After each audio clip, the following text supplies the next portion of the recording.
radio by Giles Cooper. Every schoolboy knows that the last time peace broke out in England was in 1945. Not so many schoolboys perhaps know about the war that broke out soon afterwards in the wilds of Hampshire, except, of course, the ones that were lucky enough to be at Hillary Hall School for Boys at the time. It was the start of the summer term. Rainbow! Rainbow! Come in. What, Mr. Tassel? Hello, Rainbow. Mr. Tassel, eh? Well. Very pleased to see you back, sir. Oh, not so sure that I am. After being airborne for 5 years, I'm afraid I'm going to find Hillary Hall a bit slow. Oh, the common room. Ugh, looks exactly the same as it did when I left. I just want a thing or two out of these cases, then you can take them up. 5 years. Ooh. You don't look a day older. Bit moth-eaten, that's all. Eh? This gown. Never expected to find it still in my old locker. The school was evacuated soon after you'd gone. Only come back this term. Gosh, you must have had a long holiday looking after it. Holiday? I've had mice in the music room, dry rot in one of the classrooms, and beetles all over me basement. Sounds most unpleasant. Same old Rainbow, eh? Same old Hillary Hall, too. Might as well get used to it, I suppose. The same, yet not the same. It won't be what it was, whatever it possibly may be, perhaps. Say that again. Mark my words. 2 into 1 won't go. It isn't feasible. What the hell are you talking about? I'm sorry, Mr. Tassel, but I can't go over the head of the head. Sounds to me as if you've gone off the head of the head. I'm telling you confidential, he says to me. Who said? Mr. Pond says. Oh, the head. You can't go over the head's head. That's what I said. Rainbow. Ah, here's someone else arrived. Why, it's Mr. Billings. I say, Rainbow, my bedroom door's locked. Hello, R.B. Dick Tassel. So, the prodigal son is home again. I thought I heard a faint whisper of your arrival. Rainbow, you might unlock it when you go up and take my cases in. I left them on the landing. How are you? No, don't tell me. We'll save all that for the long summer evenings. I suppose you've been taking games in my absence. I have. For that reason, if no other, I'm delighted to see you back. How's the pitch, by the way? It's all right now. What it'll be like in a week's time, it's not for me to say. The weather looks all right to me. It's the other I'm referring to. Grass needs a rest the same as we do. After all, it's only human. I'll take your bags up now, sir. Thanks so much, old chap. You know, I think old Rainbow's beginning to go at the edges. Nothing to go. Oh, Hello. Now, how the devil did these boxing gloves get into my locker? you confiscated them from Hopcroft last term. But we weren't here last term. My last term. So I did. 5 years ago. You've got a memory. Yes, I remember now. The little blighter was wearing them in chapel. For a bet. He's been saying the most extraordinary things. Hopcroft? No, Rainbow. Seems to think something funny is going to happen here. For the first time it ever has. Hopcroft's left by now, I suppose. Oh, yes. But his young brother's here. Hopcroft and my. The same thing, only a good deal worse. Saints alive. 13 weeks in the heart of darkest Hampshire. First term back seems a bit of a grisly prospect. You should have been with us for the last 15 terms. Yes, Rainbow said you'd been evacuated. That's putting it mildly. We were moved 3 times. The first was a boarding house, St. Moritz. Switzerland? No, Swiss Cottage. Then we went to share a veterinary college. You mean with a whole lot of animals? Yes. But to prevent any misunderstanding, we were always referred to as their honoured guests. We ended up in a disused fire station near Ludlow. Up the pole to bed every night. Thank heaven to be back in Hampshire. Well, I don't know. 12 miles to the nearest flick, 40 to a theatre, and as for feminine society, nil. There's always Mrs. Hampstead. Mrs. Hampstead may be matron of this school, but she's certainly not feminine. Damn it, she's got an RAF moustache. Better known as Hampstead Heath. Yes, there is that, I admit. Oh, it's all very well for you. You hate women anyway. Oh, so would you if you had to live with 4 aunts, all wanting to mother you. Look what they've given me for my birthday. Great Scott, what is it? A folding leather frame with a photograph of each of them. And they made sure I packed it. Oh, so this is the big 4. Reading from left to right.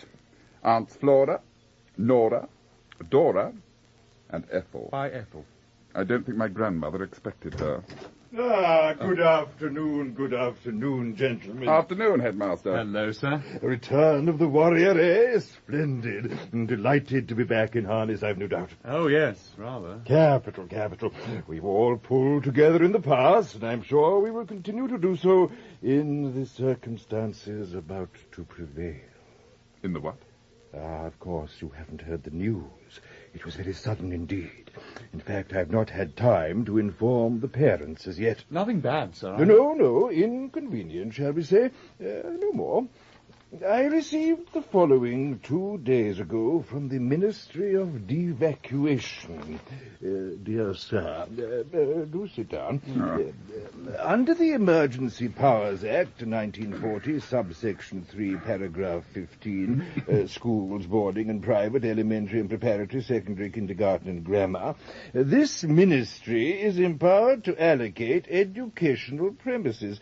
Some schools returning from evacuation have, unfortunately, lost their original buildings, and it has become unavoidably necessary to ask you to share your own with another school of similar size and type. Oh, yes. You will receive further communication in due course. Your obedient servant, C.C. Fraphampton, Deputy Sub-Controller of Premises Schools Division. So that's what Rainbow was blithering about. 2 into 1 won't go. Well, you know what these ministries are. Their yea is yea, and their nay is nay. In due course, he says, doesn't he? That's probably 2 or 3 years. Let's hope it never happens. It has happened. Yesterday afternoon, this wire came from Hastings. Staff and pupils arriving 4:15 tomorrow. Whitchurch, principal of St. Swithin's. St. Swithin? Now I suppose it'll rain for 40 days. This is hardly the time of fourth-form humour, Billings. Staff and pupils at 4:15. That's only a few minutes after our own boys arrive. Before then, we have to get everything settled. Accommodation, of course, will be the principal problem. Perhaps one of you could take down the details. Billings, I propose to put you in Mrs. Hampstead's room. What? You and Tassel. It is a large, airy room. Yes, and she's a large, hairy woman.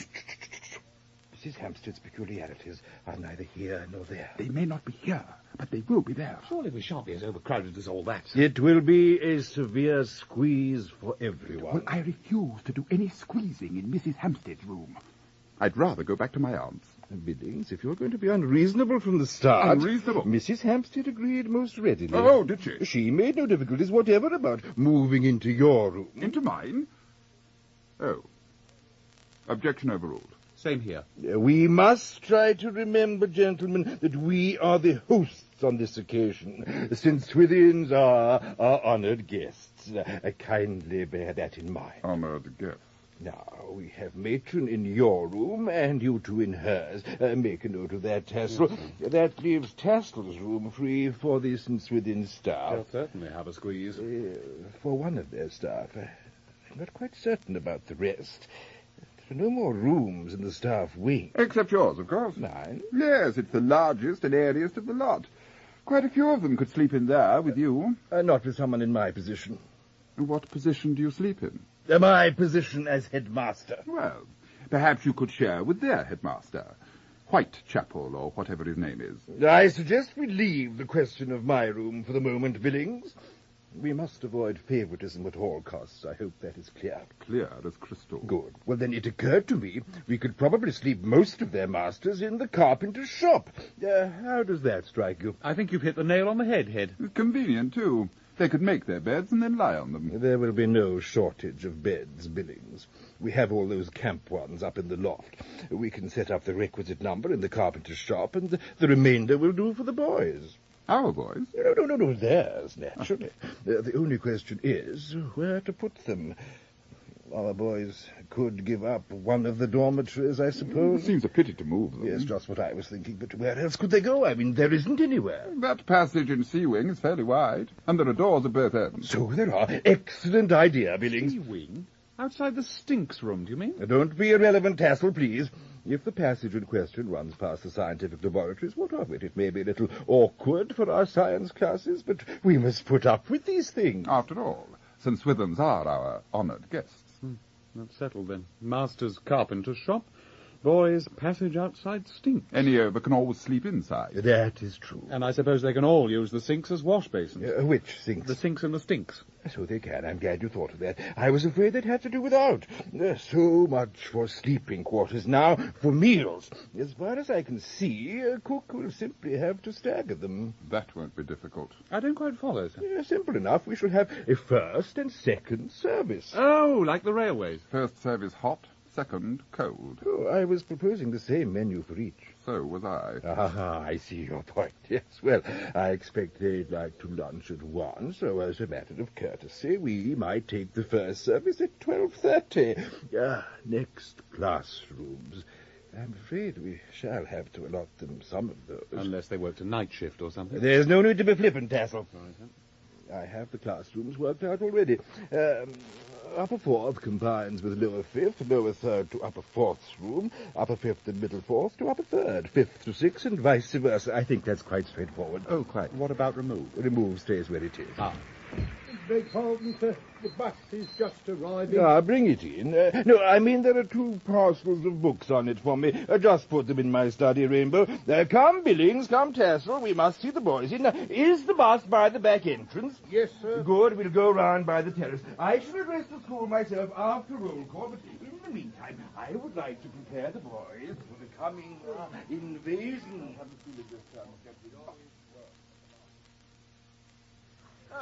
Really?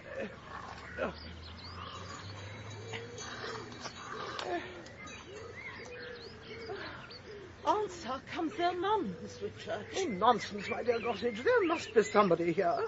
This is the front door, is it not? Ring again.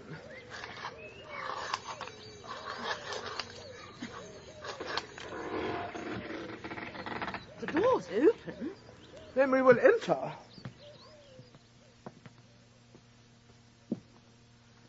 Hello? Someone? No one. Perhaps they're in here.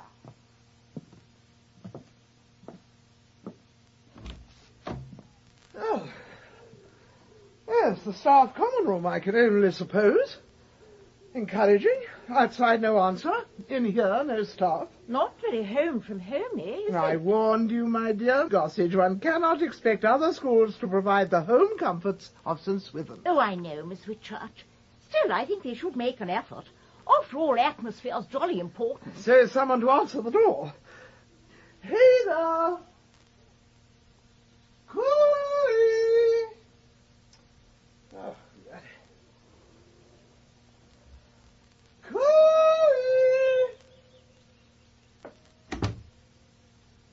Oh, the place is badly run, that's quite evident.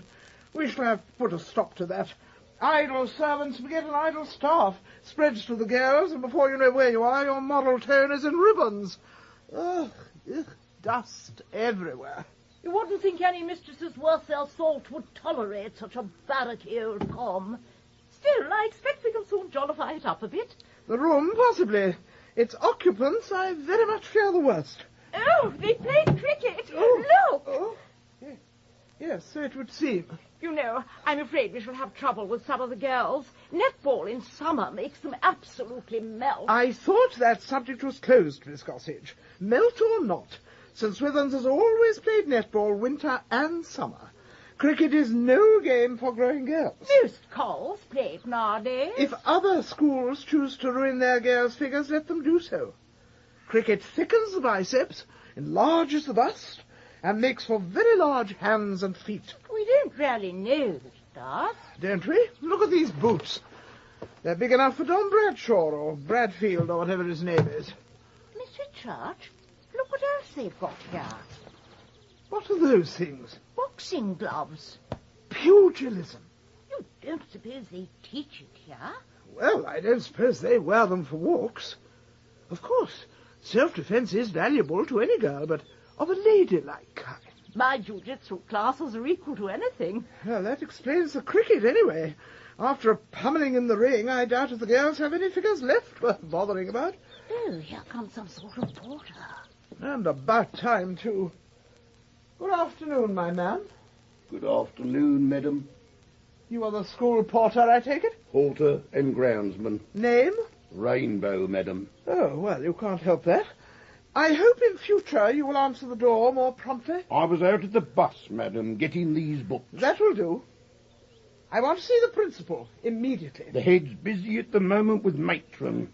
If you wouldn't mind waiting, madam, I'll go and see you. Just one moment. There's one thing I should like to know. Yes, madam. How many mistresses have you? I am a bachelor, madam, in every sense of the word. What a rum sort of porter. It's glandular trouble. The man is obviously at the awkward age. Seems the funniest sort of school altogether. I wonder what the principal's like. I don't look forward to finding out. I shall keep as aloof as possible. You, Miss Harper, and the girls will do the same. Yes, Miss Whitchurch. And I think the girls had better have an extra hour each week for jiu-jitsu. Yes, Miss Whitchurch. I may even make it compulsory for the staff as well. Oh, yes, Miss Whitchurch. Well, I don't know how much longer this woman's going to be. Perhaps we'd better reconnoitre on our own and take stock of the accommodation. It doesn't look a very large building for two schools. No, we shall need quite 3/4 of it. I intend to let them know exactly how much we want. Cast and dried and no nonsense. Come on, Gossage. Let's investigate this curious establishment. I doubt very much whether it's even an approved school.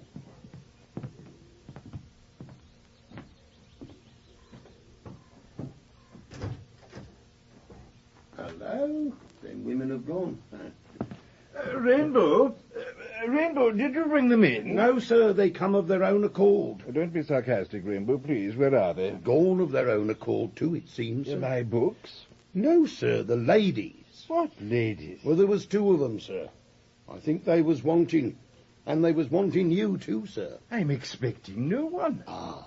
Then perhaps that's why they've gone. Oh, it's all right, Tassel. Here he is. We've been looking for you, Rainbow. You're wanted to give a hand with the tuck boxes. I don't know. It's not right to ask a bloke of my age to do all this heavy work. Ought to get a younger man. That's what they ought to do. Well, the little blighters look as healthy as always. How did your lot take the news about St. Swithin's? With characteristic British phlegm. Same here, except for a certain amount of jubilation that it might mean 1 bath a week instead of 2. I expect they'll be at each other's throats in the first 5 minutes. Better give these gloves back to Hopcroft Nye. If his brother's left, I suppose they're his property now. If Hopcroft Nye doesn't take to St. Swithin's, he won't be bothered by any Queensberry rules. Something rude, swift, and below the belt is his line. That boy needs a firm hand, and this term he's going to get it. Come in. Please, sir. Oh. Yes, Hopcroft. What is it? Please, sir, there's 2 strange ladies in the one downstairs. Downstairs where? In the washroom, sir. There's 2 strange ladies in it. Hopcroft Minor. I don't want to chastise you on your first day of term. Vulgar without being funny. But it's true, sir. Honestly, it is. There's a rummy-looking one with spectacles on and another rummy-looking one without. And they've both got hats on. 50 lines by tomorrow evening. But, sir... 50 lines. What am I to write, sir? I must not be vulgar without being funny. I beg your pardon. I mean Caesar, Gallic Wars, first chapter. Yes, sir. An imposition already. It's an improvement on last term.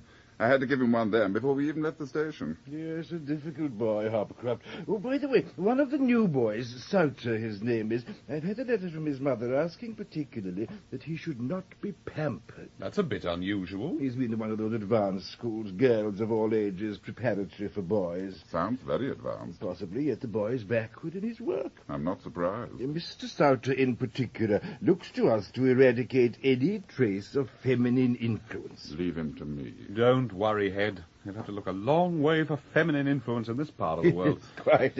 I was happy to write and ensure, Mrs. Souter, the teaching staff here is entirely male, and bachelors into the bargain. I quoted her the school motto, homo in omnibus, a man in all things. Fancy. I always used to think it had something to do with strap hanging. Come! I see. Excuse me. What do you want, little girl? Is this the staff common room? Yes, it is. Thanks awfully. I'll just put these suitcases in here. You will? Miss Harper let me carry them in from the bus. Miss Harper? Yes, she's awfully decent like that. when in fact she's absolutely top score altogether, actually. Just one moment, young lady. I can't stop more than a sec. If I'm caught jawing in here, I'll be given a miss. Given a miss? Misconduct mark. They're awfully strict at St. Swithin's. You get one for practically anything. Did you say St. Swithin's? Yes.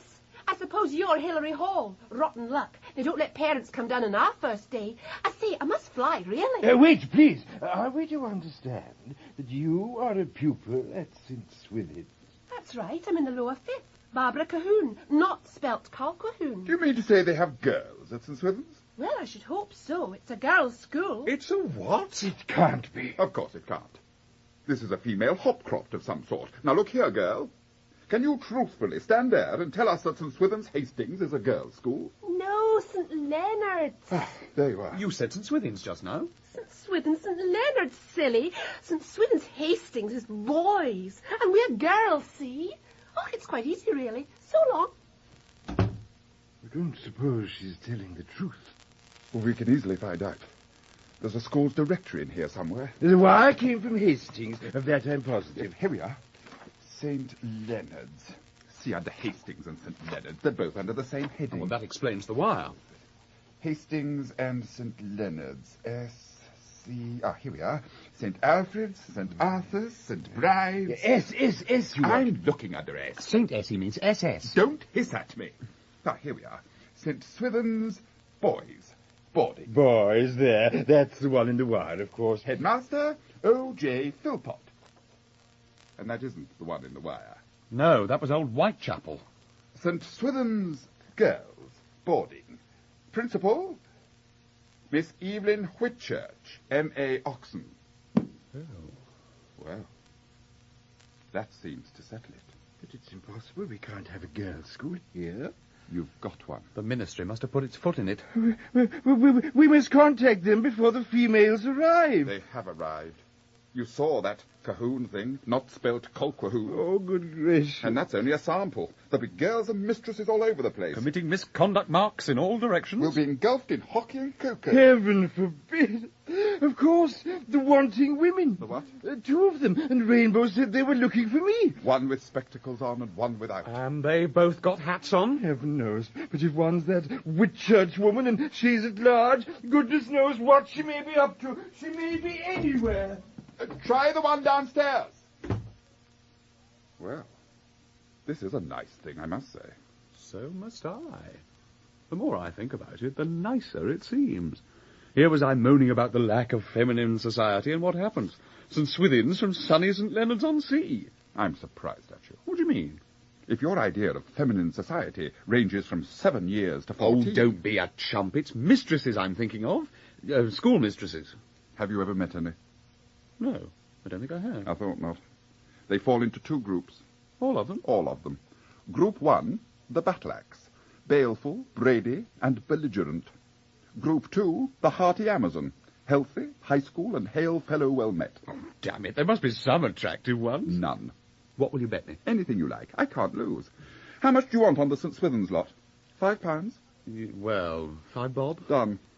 And I may say there's going to be no women and children first nonsense where I'm concerned. Male or female, they come in the honoured guests category and are going to be treated as such. You go your way, I go mine. Personally, I shall extend to the St. Swithin staff the outstretched hand of welcome. Miss Whitchurch, allow me to introduce my staff. Mr. Billings, Modern Languages, History and Geography. Mr. Tassel, Science, English and Mathematics. How do you do? This is Miss Whitchurch, M.A. Oxon. Head Mistress of St. Swithin's. Principal. I beg your pardon. Group 1. And this is Miss Gossage. Games, maths, botany, drawing, needlework, handicraft, and extras. How do you do? Group 2. This, of course, is our common staff, common room. Quite. I hope we shan't have to put up with it for long. It's not as bad as all that, Miss Whitchurch. The position is quite impossible. Sharing premises at all is distasteful enough. But with a boys' school, well, the matter must be rectified at once. I entirely agree. There's a very good train back at 5:20. It's hardly a matter of trains, I'm afraid. We shall have to find somewhere else to go. There's nowhere in St. Leonard's. St. Leonard's? Oh, no, do you hear that, Miss Gossage? St. Swithin's hasn't been at St. Leonard's for 5 years. I went there yesterday to see the building. It was flat, quite flat. We were evacuated to St. Philippa's at St. Anne's, with St. Hilda's and St. Matilda's. Couldn't you go back there from St. Pancras? No room. St. Philippa's had to have their buildings back. You see, they'd been evacuated to St. Mary's at St. Ives, St. Mary's having gone to All Saints at Oxford. I don't know where All Saints went to. I've a rough idea. Miss Whitchurch? Ah, Miss Harper, there you are. This is the other member of my staff. I think there must be something wrong. There's a crowd of small boys about the place, all staring with their mouths open and not saying a word. There's been a slight misunderstanding at the ministry. This is Mr. Pond, principal of Hillary Hall. Headmaster. It's a boys' school. Exactly. Where did you leave the girls? They went upstairs with matron. Their matron? Oh, it's all right. She's a woman. You might not think so, but she is. These are the remains of their staff. Mr. Billings. Billings. How do you do? How do you do? My name's Tassel, Dick Tassel. Oh, how do you do? Fine now, thanks. You really are on the staff of St. Swithin? Yes, why not? Oh, no reason at all, absolutely none. Group 3, I think. Just a small bet that we had. Horses? The losers were. Well, now, the sooner we can find other quarters, the better. Are you on the telephone out here? Yes, we are in several places. Here, matron's room and my study. Kindly conduct me to your study. This way.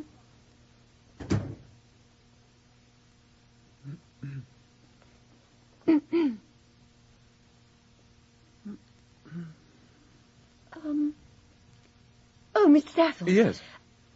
Did someone bring my things in? Oh, yes, rather. Here they are on the table, Miss Harper. Why have you got another name? Joyce, as a matter of fact. Oh, good. Perfectly splendid name. Silly to stand on ceremony, really, seeing that we're going to be stable companions, as you might say. As who might say? Anybody. I suppose we'll be staying for a day or two anyway. Oh, yes, several days or two, I hope.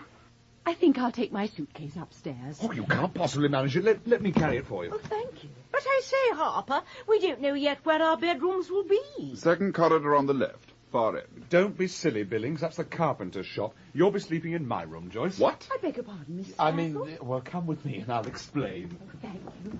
Very kind. I say, Mr. Billings, I don't think much of your stuffy old com. My what? The common room. We had a really topping den at St. Swithin's, all decorated in the school colours.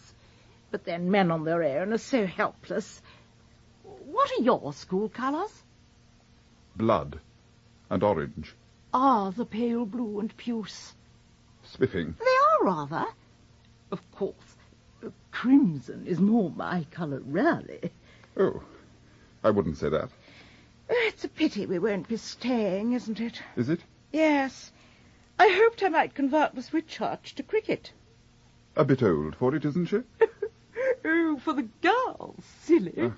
Of course, she's thinking of their figures. But I was an absolute demon for it. Indeed. Let's have a swing with that bat. Oh. I can't see what she's afraid of, can you? No, but I can imagine. My pater always said that he thought I'd shape up very well. Yes, we all make mistakes. I'm so glad you agree.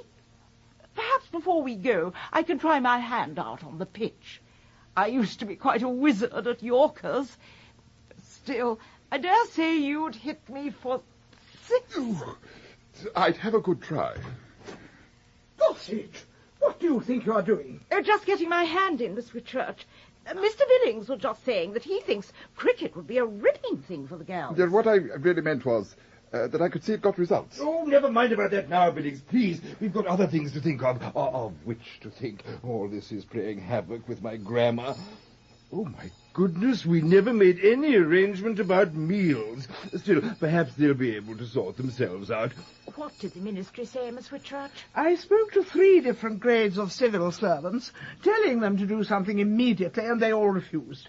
One of them had the impertinence to say that he had no evidence as to my sex over the telephone. One really wants a chinwag with a man at the top. Well, the controller is down with flu, the sub-controller is sitting on a standing committee, and the deputy sub-controller, Mr. Frapphampton, has gone to a kindergarten in Wales. About time, too, I should think. He'll be there till next Monday.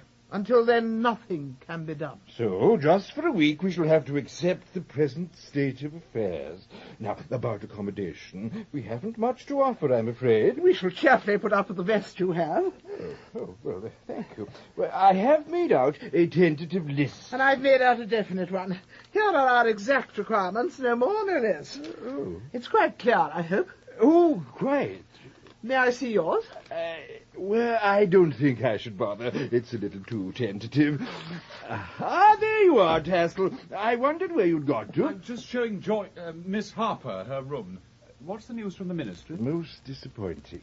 Oh, they're going? On the contrary, we have to stay for a week at least. A week? Oh, I say, that's terrible, isn't it? It is. Jiminy, what about the parents? What about the parents, Miss Gossett? Well, ours will kick up an awful fuss when they find out. So will ours. Oh, yes, I hadn't thought of their parents. But surely, Mr. Pond, it's nobody's fault but the ministry's. Do you seriously think, Miss Harper, the parents are going to blame the ministry? Parents always blame the school. They're quite right. What do you mean, quite right?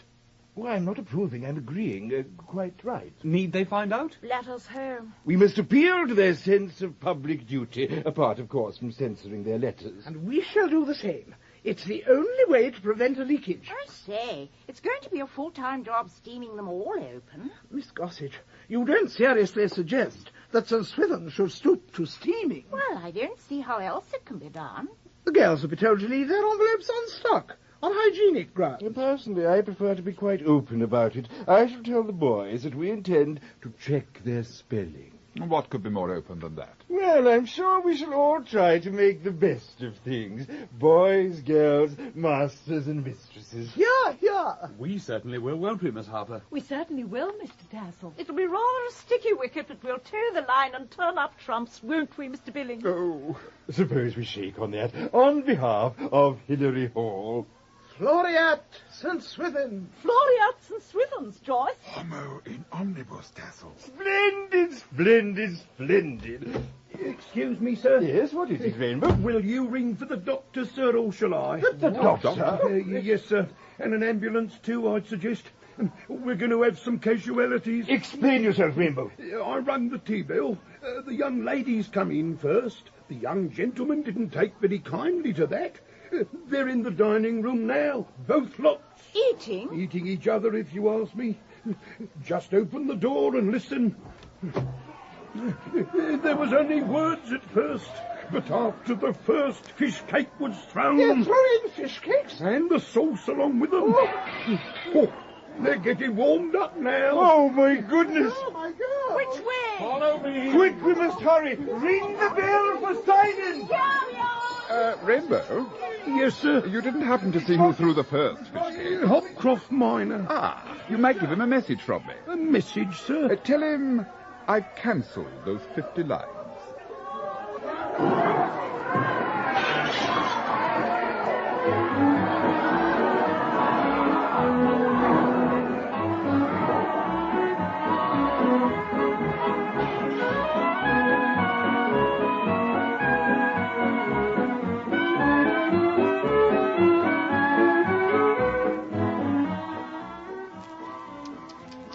You won't be pottering down to the village this afternoon, will you, Harper? I'm afraid not, Gossage. How about you, Mr. Billings?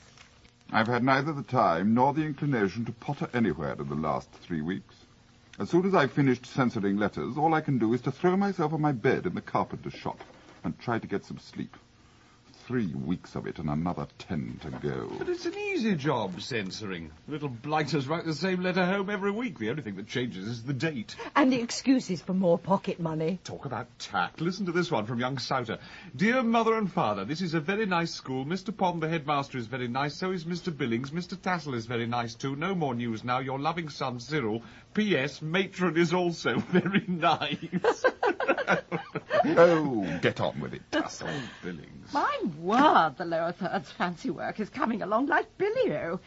I'm giving Penelope Bagshot an Alpha Plus this week. Look at these pygies. Aren't they absolutely tip-top? Fine. Aren't they, Mr. Billings? Corking. The best little needlewoman in the whole lower school. Oh, dear. She's made a fearful hash of her scallops. It'll have to be a minus after all. Where's my bungee? Where's her bungee? Give me strength. It's probably hidden under this massive decaying vegetation that you've chosen to brighten up the room with. Oh, don't move them. We picked them this morning on our nature study ramble. It's Old Man's beard and Queen Anne's lace. The old man's beard is withered, and Queen Anne's lace is dead. If you don't mind, therefore, I shall deposit them in the wagga-pagga-bagga.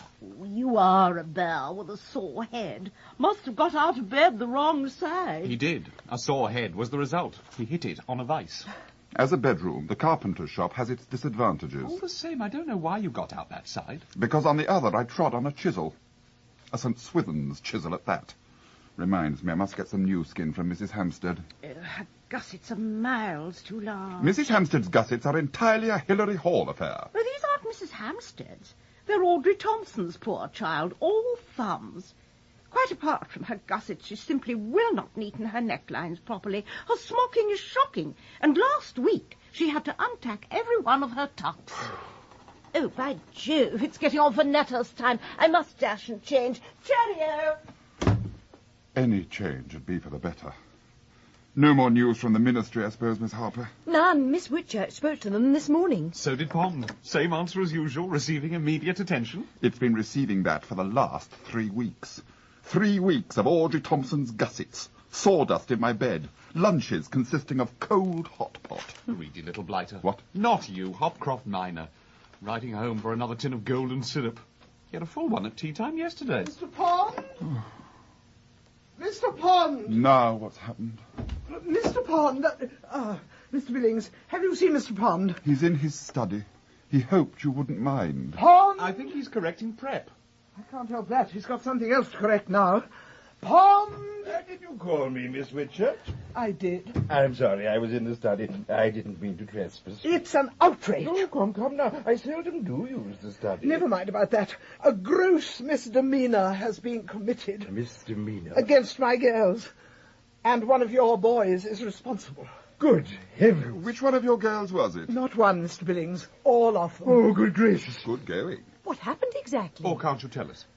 Someone has punctured their back tires. Their what? Oh, bicycles. And also tampered with their tool bags. Tampered? With treacle. I thought you said tool bags. With treacle and with tool bags. A boy or boys has put treacle in the tool bags of my girls. It's no laughing matter. No. Disgraceful. Besides being a waste of treacle. Golden syrup. Oh. I beg your pardon? I mean, of course it might have been. On the other hand, it probably wasn't. I see no significance one way or another. Both are equally glutinous. Of course they are. No significance at all. Unless, of course, it were a clue to the culprit. Have you any idea who it could have been? Us? Good Lord, no. None at all, have we, Tassel? Oh, absolutely none. Have you, Miss Harper? No, I haven't the faintest idea. Come to think of it, there's no proof that our boys had anything to do with it. As if proof were needed. Who else would have done such a thing? Well, one of your girls might. And treacle her own tool bag? Oh, poppycock. Besides, treacle isn't a girl's weapon, is it, Miss Harper? Well, as a matter of fact, Miss Whitchurch, I did know a case. That will do, Miss Harper. Have the girls' letters been censored yet? They only began them after lunch. You'd better see if they've finished. Yes, Miss Whitchurch. I'll help you if you like. Oh, that's very handsome of you, Mr. Tassel. Am I? I mean, is it... then can I? I'm afraid not. A young girl's disclosures are not always for masculine eyes. Oh, well. Perhaps I could just lick the envelope. If you desire to do so, certainly. Oh, thanks awfully. I'll get the letters immediately, Miss Whitchurch. Yes, do so. Now, Mr. Pond, let us investigate this matter thoroughly. I fully intend to. And I shall come with you. Must you? Yes, I must. This time we stick together. Come on. And what's more, I shall insist on the maximum punishment being meted out to the offender. Disgusting. What is? Your Miss Harper business. What do you mean? Lick her envelopes. You ought to be ashamed of yourself. She's the loveliest girl I've ever come across. She's a St. Swithin. That's enough for me. By name, but not by nature. Look at the way she didn't rat on Hopcroft Nye. There's nothing Swithinish about that. Well, the girl has some sporting instincts, I'll admit. The girl has everything. She has looks, she has charm, she has brains. And now, I suppose, you hope she'll have you. If only she would. The trouble is, I've got to work so fast, I'm scared stiff that before I have time to propose, the ministry will weigh in with a solution, and off she'll go, out of my life forever. That'll be the day. Oh, don't be a cad. I'm not. All I want is to see the back of St. Swithin's. If your love life doesn't interfere with that, if youth calls to youth, male calls to female, it's no concern of mine. I wouldn't be too sure. What do you mean? Miss Gossage, she's answered your call. Don't be ridiculous. You don't mean to say you haven't noticed the symptoms? Symptoms? Look at all those flowers and whatnot. She's trying to show you how homey she can make the little nest. Nest? Don't say things like that. You're trying to frighten me. That's what you're doing. If you think you can shift my attention from your treasonable passion for Miss Harper by raising these Gossage bogies, you're making a mistake. I haven't swallowed a word of it. Not a single word. Oh, Mr. Billings, still there, I see. Doesn't take me long to strip the games, does it? No. Yeah, I can see that, Miss Gossage. It must be very bracing here. I feel chock-a-block full of energy this afternoon. Then the sooner you pitch in and play it off, the better. Oh, I've really got oodles of time. Oodles? Ah, well, I've finished my little bit of censoring. No, don't go, boy. I mean, look at all these I've got to stick up. I lick your envelopes for you. What? Might as well face it now as later. No good shutting your eyes to it. So long. Tassel! Oh, never mind him. Here I am with my tongue hanging out. What? Oh. Well, no. Now I come to look at them, they're all done. What did Mr. Tassel mean? No good shutting your eyes to it. When you're sticking envelopes, if you shut your eyes, you might lick the address off the front. Or something. Yeah, I think I'd better go and post these. No hurry. I'll drop them in on my way. Thank you, Miss Gossage. Call me Sausage. Sausage? My nickname with the girls. Gossage, Sausage. I don't ask everyone to use it. Oh. Thank you very much. I expect you've got a nickname, too, with the boys. Possibly. Now, don't pretend you don't know what it is. If you don't tell me, I shall only worm it out of one of them. I shouldn't bother. Oh, yes, I shall. Come on now, what is it? Well, if you must know. Daisy. What an extraordinary nickname. And I don't ask anyone to use it. Whatever made them call you Daisy? I was foolish enough in class one day to utter the words, "Give me your answer, do." And now, if you don't mind, I must go. Daisy, temper. Don't call me Daisy. Caught! Red-handed! Nothing of the sort, Miss Whitchurch. The tin was still inside his tuck box, empty. Mr. Pond is a witness. I fear so. Oh, the tool bag treatler. Oh, what ripping tackery, Miss Whitchurch. Now I must be off to letters. As I predicted, a hooligan from Hillary Hall. Hopcroft, ma. I know, a good lad. What? I mean, good Lord. Are you sure? There was a trail of treacle straight to his cubbyhole. And traces on his person. That does make it a bit sticky. The whole affair was a deliberate onslaught on St. Swithin's. I only hope an example will be made of it. So do I. The boy fully deserves whatever reward, punishment we can give him. Come in. It's me, sir. Hopcroft Miser. Oh, come in, Hopcroft. Come in, boy. Now, first of all, your form master has something to say to you. Proceed, Billings. Hopcroft, I'm surprised at you being found out like that. Found out treacling tool bags. Yes, sir. You're old enough to know that that is not one of the uses of golden syrup. Yes, sir. Glue would have been just as good. Oh, we've had enough beating about the bush. I want corporal punishment. How right you are. Isn't she, Headmaster? Right. Hopcroft, it will be our painful duty to chastise you. I've said that before, but I never meant it before. Miss Whitchurch, you may safely leave the rest to us. I hardly propose to carry out the sentence myself. Hardly. But I intend to witness the execution of it. Oh, I don't think she could do that, could she? It would be highly improper. I fail to see why. A young boy's disclosures are not always for feminine eyes. Very well. I bow to your judgment. I merely say this. The boy must be punished most strongly on his deserts. On his where? Do not spare the rod. And in future, Kindly keep an eye on your pupils. You'll need to see an oculist for that. Thank you, Miss Whitchurch. You may leave it to us. Now, open the door for Miss Whitchurch, Billings. A pleasure. Pond, 6 strokes at least. Only 6? Now, Hopcroft, I hope you realize that I can't be too severe for an offence of this nature. I cannot be too severe for such an offence. Seeing it your first. For today, at any rate. As a matter of fact, I don't think I could lay my hand on the cane at the moment.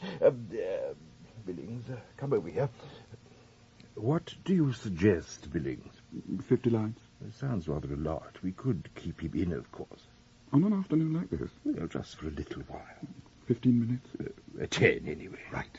That's it. Come here, Hopcroft. Yes, sir. You realize that having committed an offence of this kind, you must expect the very rigorous punishment it deserves. Yes, sir. You will be kept in for 5 whole minutes. Thank you very much, sir. Yeah, well, thank you very much, Hopcroft. I shall be in my study if required, Billings. Yes, Head. Well, Hopcroft, what are you waiting for? I'm kept in for 5 minutes, sir. Well, all right. You've been in 5 minutes, haven't you? Yes, I suppose I have, sir. Well, then, run along and change. Thank you, sir. Oh, and Hopcroft, Sir? how's your pocket money going this week? It's all gone, sir. What? All of it? Yes, sir. Ah, then, here's 5 bob. Oh, thanks awfully, sir. And if you've any more ideas of the same kind, don't get caught next time. No, sir. Well, cut along. Yes, sir. Oh, sorry, Mr. Oh, that's quite all right, Hopcroft. Don't mind me. I hear that young man's the hero of the hour. By Hilary Hall time, not by St. Swithin's. Good show. I say, there's a most extraordinary apparition coming along the terrace. What? Looks more like a pastoral deity. Oh, no, it's that Cahoon girl with a great bunch of blue flowers. She's coming in here. And then I'm going out. I can't stand any more feminine company. I can. Cheerio. Mr. Tassel, Yes. I just brought these flowers for Miss Harper. I hope it's all right. I'll tell her. Oh, no, don't. They're anonymous. They look more like larkspur to me. I say, isn't her birthday, is it? Miss Harper's. Heavens, no. That's December the 5th. Sagittarius with Saturn in the ascendant. Lucky colour, turquoise blue. You seem to know a lot about her personal life. I found out everything I can. She's keen, isn't she? Is she? What on? Not anything. Just keen. I think she's absolutely enormous. I don't agree at all. She's very slim. I don't mean like that. I mean she's toasted cheese, ripe fruit, wizard, if you want to be old-fashioned. Oh, I see what you mean. Well, you do agree, don't you? Agree. I should say I do. I think Miss Harper's the most enormous thing I've ever seen. Well, wizard, if you want to be old-fashioned. Oh, hello, Miss Harper. Hello, Mr. Tassel. What do you want, Barbara? Me, Miss Harper? Oh, I just wanted to... I wondered if you'd let me help you with the envelope. Oh, I say, now look here. I was going to... Bag's Eye, or whatever you call it. Oughtn't you to be out at games, Barbara? Oh, I'm not playing today. Miss Gossage gave me 2 hours weeding. Well, go on then. Pop out and pull up. Oh, I see, Miss Harper. Can't I help you? No, Barbara. Yes, Miss Harper. Goodbye, Miss Harper. Oh, dear me. She's just at the worshipping. Sort of turquoise blue. Your lucky colour. Is it? Sagittarius the 5th with December in the ascendant. Oh. Oh, Miss Harper, if only you know how keen I think I am. You are. That is... Well, when I look at you, I think of toasted fruit and ripe cheese. Miss Harper. Mr. Tassel, I think we'd better do the letters. Oh, Miss Harper, I really must tell you. Emergency! Emergency! Quick, get everybody! Give me that bell. What's happened? What is it? Emergency! Emergency! Emergency! They'll be here in half an hour. Fetch them in. Who'll be here? Fetch who? Don't ask questions. There's no time. Here's Miss Whitchurch. What's the meaning of this? Was that a boy's bell or a girl's bell? Neither. It's an alarm bell. Ah, Billings. Are we on fire now, or what? I say, what's up? Oh, sorry, sir. No, Hopcroft, don't go. This emergency affects the entire school. Both entire schools. What emergency? Has this boy been at it again? No, parents. Mr. and Mrs. Salter. They've just telephoned me. Have they found out? Not yet, but it's only a matter of time. They're at the station now. Oh, dang it! What can we do? Salter, aren't they the ones who don't want any feminine influence? Yes, that only doubles the trouble. We must do something. I know, sir. Let's tell them we've all got scarlet fever. Since they telephoned, don't be ridiculous. You could say it had just broken out. That's it. And then lock the main gates to prevent them breaking in. Lock the main gates. It's a possibility. It isn't. If they even reach the main gate, what will they see through them? St. Swithin's netballing all over the playing field. So they will. No good. There's only one thing to do. Eliminate St. Swithin's. Do what? Remove St. Swithin's from the scene. Hide them all while the Souters are here. You mean make them think we're still only Hillary Hall here? Of course. By Jove, I believe RB's right. 50 girls and 3 mistresses. We haven't enough cupboards to shut them up in. I refuse to be shut up in a cupboard. There's no question of cupboards. Now, what's the position? The girls are playing netball, the boys are down at the baths. Right. All we have to do is to switch them over, so that the boys play cricket and the girls have baths. Then you 3 mistresses keep out of sight, and there we are. I hope so. I'm not sure that I like the idea. Nobody likes it. It's a matter of necessity. After all, Hillary Hall would do the same for you, wouldn't we? Obviously. Oh, very well then, under protest, yes. Oh, thank you, Miss Whitchurch. I can't tell you what this means. Now, Hopcroft, you go down to the baths and tell the boys to dry and dress with all speed and to report to Mr. Tassel at the pavilion instanta. Yes, sir. Miss Harper, perhaps you... Miss Harper is on my staff. She takes her instructions from me. Then kindly give them. Miss Harper. Get your girls off the playing fields and down to the baths. Miss Harper. Undressed and underwater instanta. Miss Harper. Instanta. But tell Miss Gossage. I know what to tell her. I won't be a moment. That's that settled. Beg pardon, sir. Yes, Rainbow, what is it? I heard the bell go. The bell, not the Souters. Oh, it can't be. I was in the grounds. I heard it go, but when I come, it's gone. Gone? What are you talking about, Rainbow? Oh, that man talks in riddles. I can never solve him. Now, Rainbow, if the front door... Oh, he doesn't mean that one. He means that one. Oh, this one? Oh, that was me. Beg your pardon, sir? Now, wait a minute, Rainbow. The playing field's fixed up for netball, I suppose. It is. And the game I had with them contraptions. They're not contraptions, they're goals. Goals 10 foot up in the air with busted butterfly nets hanging off of them. Oh, never mind the butterflies. Change it over immediately. Cricket is going to be played. Cricket? But it's their turn. Oh, they're missing a turn. No, we are not. We'll make it up later. Netball's off, cricket's on, straight away, Rainbow, now. Now? But I've just put in them contraptions. Don't argue, Rainbow. Rectify. Yes, sir. I always said it wasn't feasible. I must get changed. Now, Billings, you'd better go through the school looking for odd girls. I will do that, thank you. If there are any odd girls. Plenty. They will be out of the way before any of the Souters arrive. Now, I must put on my academicals. They're the sort to expect that. The rest of you, disperse!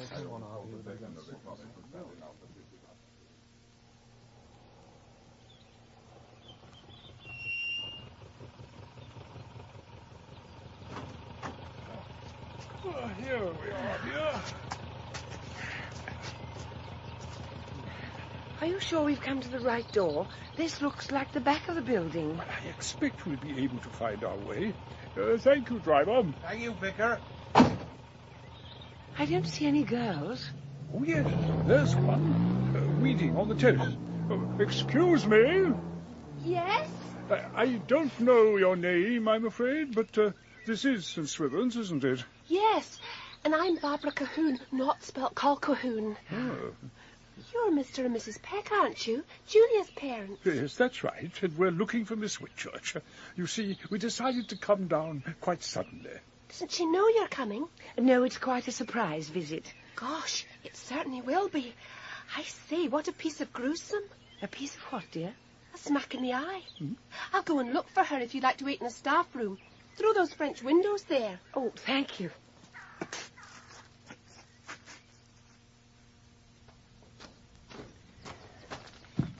Edward, dear, why should we be a smack in the eye? I don't know, dear.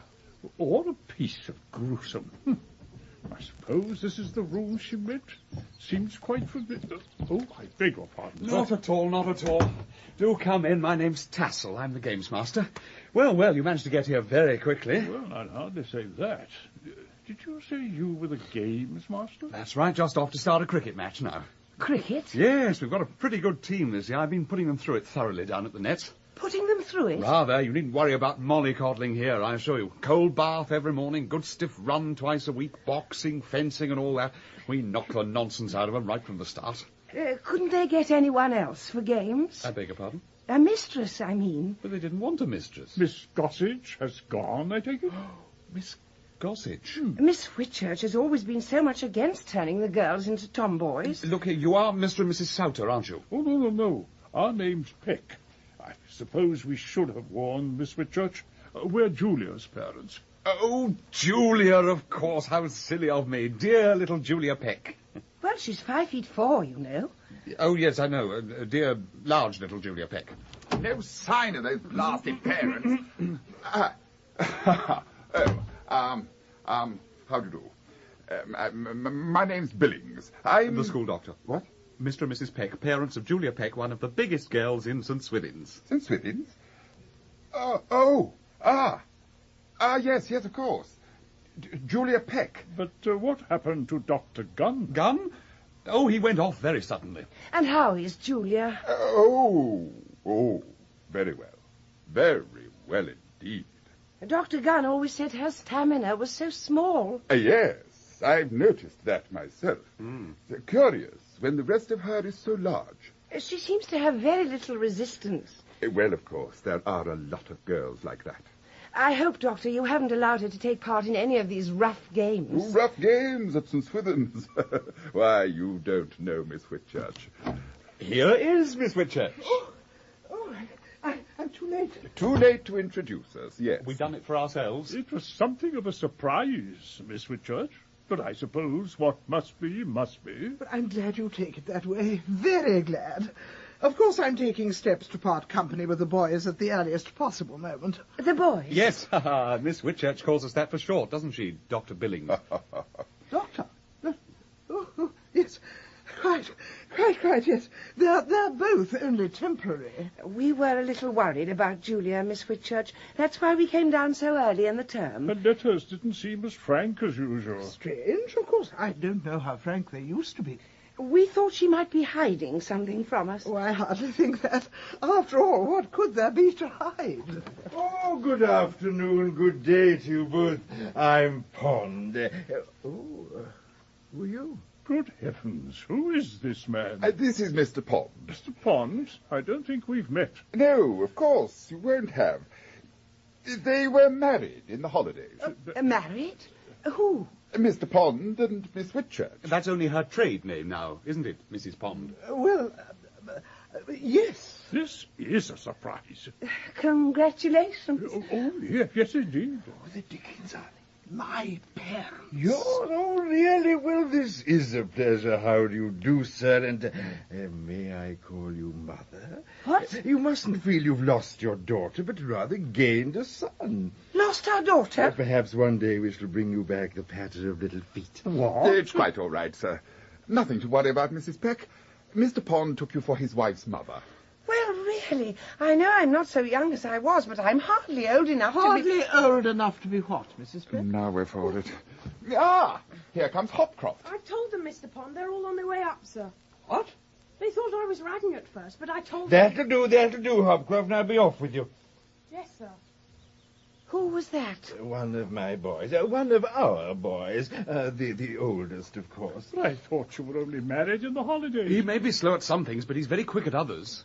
The holidays, 15 years ago it was. Australia. Australia? Yeah, that accounts for you never having bumped into them before. Well, I mustn't keep you standing here. Now, if you care to come into my study, Mr. Peck, and Mrs. Peck, of course. Well, I'd like to see Julia as soon as possible. Quite, but this is a little too soon. She's having a bath. After luncheon? Dr. Billings prescribed it, didn't you, Doctor? That's right. 3 times a day after meals. Oh, that would be for her paws. Oh, no, not just her paws. all over. Perhaps we could wander round the grounds. No. For the present, they're out of bounds. The girls are playing hare and hounds. This way, Mr. Peck. This way, Mrs. Peck. You'll see to everything, won't you, dear? Oh, yes, rather, my honey bunch. Now, Billings, Tassel, what are we going to do? I shall need the study myself in a few minutes for the Souters. Suppose they see things in there. Hillary Hall reports and so on. Well, he's a parson. He wouldn't look, would he? Well, I knew a bishop once who was quite capable of... Mr. Bond, haven't you organised yet? Organised what? Changeover, of course.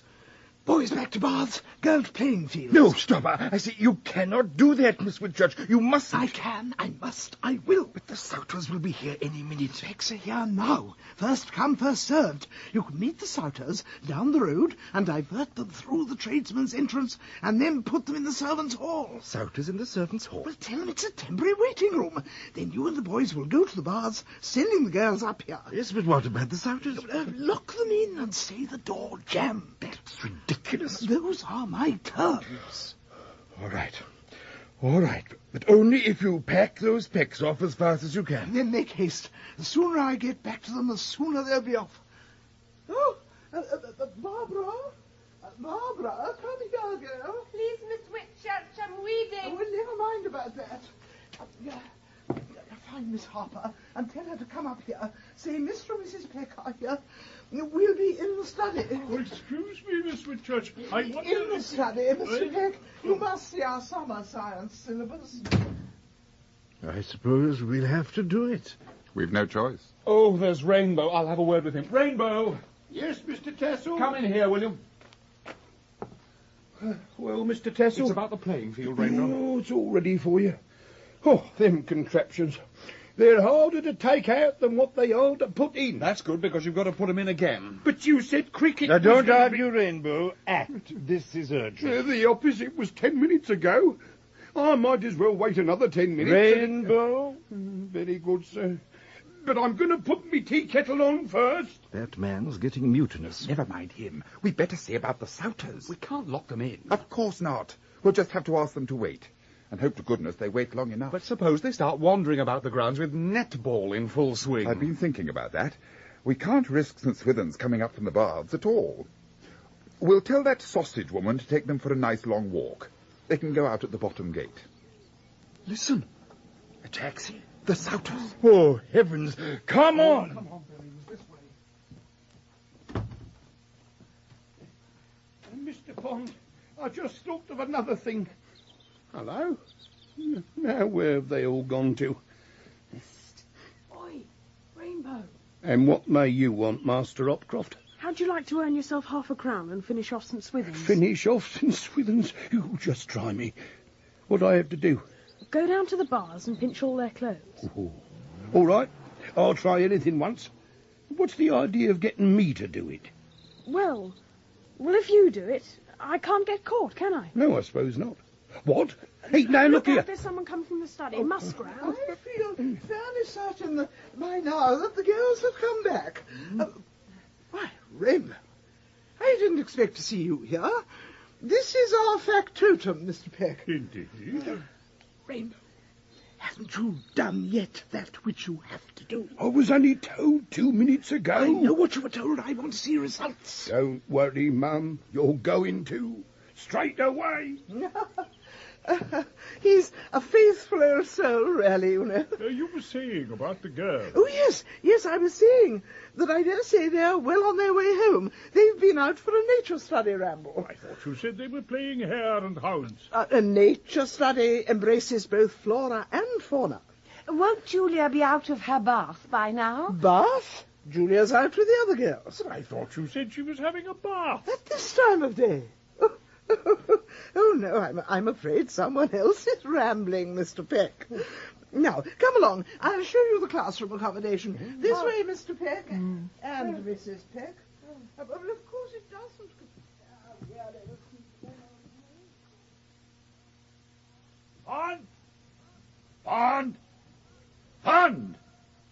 Pond!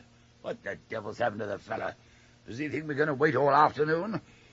I'll have a word or two to say when I see him, or my name's not Souter. It's ridiculous.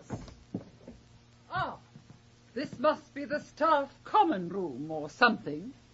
Don't like the look of it. Too many flowers and cushions. Effeminate. Just the atmosphere we wanted to get Cyril out of. Great heavens, look at those things there. Where? In the basket on the floor. Pyjamas? Yes, but they're covered with frills. Oh.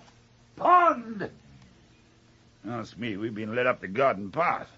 This school's worse than the other. Fine afternoon, not a game being played. And as for the notice in that so-called waiting room... What? In front of the children, kindly moderate your language. Of all the bloody cheek. Edgar. Oh, here comes somebody at last. About time, too. Why, it's a woman. Matron? Doesn't look like one to me. Oh, good afternoon. I'm Miss Harper. I only joined the staff last term. What as? One of the mistresses. One of them? You hear that? I suppose all this frilly fiddle-faddle is yours, then? That's the lower third's fancy needlework. Do you mean they make these darn things? Oh, yes. All sorts of things. Tea cozies, nightgowns. Nightgowns? Nightgowns? Our boy's in the lower third. What? If he is still a boy. But aren't you Mr. and Mrs. Peck? Why should we be? The name is Sauter. Oh. And the sooner I see Pond, the better. He gave us his solemn promise in writing that he and his staff were bachelors, and he wouldn't have a mistress in the place. Oh, well, you see, I'm not really a mistress. I'm actually his niece. I'm helping out during the staff shortage. Well, you better go and fetch your uncle. Yes, I think I had. Would you mind waiting in the study? Yes, I would. I've had enough of waiting rooms. Edgar! Oh, very well. Where is it? In here. Thank you very much. Oh, gosh. Miss Harper, there you are. Where's Mr. Pond? Never mind that. The Pecks are here. So are the Souters. They're in the study. What? They want Mr. Pond. Well, they can't have him. I've got the Pecks in the library. Oh. And if they don't see Julia soon, I don't know what might happen. You better stay here and keep an eye on the study. Right. I must find someone to go down to the bars and hurry Miss Gossage. There's a boy out there. Oh, yes. Hopcroft or whatever his name is. Come in here, Hopcroft. I don't know anything about it, Miss Whitchurch. About what?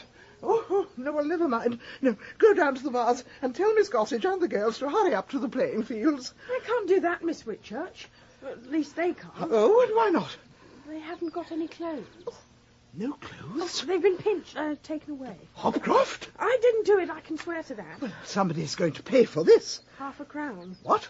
I'd better get some things and he can take them down. Yes, but no, he can't. They won't have anything on. He can throw them over the wall with a note saying, put them on and come up here. That's the answer. Now, you get the clothes while I write the note. Yes. Come on, Hopcroft. No time to lose. Best foot forward. I must get back to the library. Well, there really seems no point in staying in that stuffy place on a nice day like this, Edward. But isn't it all queer? No Julia. Miss Whitchurch decidedly not herself. Mrs. Pond, you mean? Yes, and that's another thing. Pond? Look here, I haven't got all day. Beg your pardon, sir? Oh. More staff, I suppose. No, we're parents. So are we. This is my wife. Souter's the name. We're the Pecks. We were just saying we were rather worried about conditions here. I'm not surprised. Look at this fancy needlework. Oh, that sort of thing comes in very useful, you know, when they grow up. What? But what we feel more concerned about is our daughter's mental and physical well-being. What's your daughter got to do with it? Here's Miss Whitchurch back again. Oh, I'm sorry, but I can't have two lots of parents in here at the same time. It's against the rules. I want to see Pond. Mr. Pond is otherwise engaged. Mrs. Pond, there's something I don't understand. Mrs. Pond? You must be his mother. I'm nothing of the kind. It was a surprise to us, too. We'd no idea they were married. Married? This is the last straw. It was bad enough when I found out he kept women here. Mr. and Mrs. Peck, I do think you'll find it easier to wait in the study. This way, please. But there's something I must ask about Julia. Yes, we'll deal with Julia in a moment. In here, if you please. Thank you. Julia? Who's she? The school mascot. She's a nanny goat. Miss Whitchurch, it's all right. He's taken them down? Yes, quite, Miss Hopper. This is a cousin of mine. Cousin? I thought she was your niece by marriage. I'm Mr. Pond's niece by his first wife. His niece by his first wife? Sounds illegal to me. Miss Whitchurch, I was down by the baths, and I just saw one of the boys with a whole lot of... Barbara, don't tell stories. But... Another of Pond's nieces, I suppose?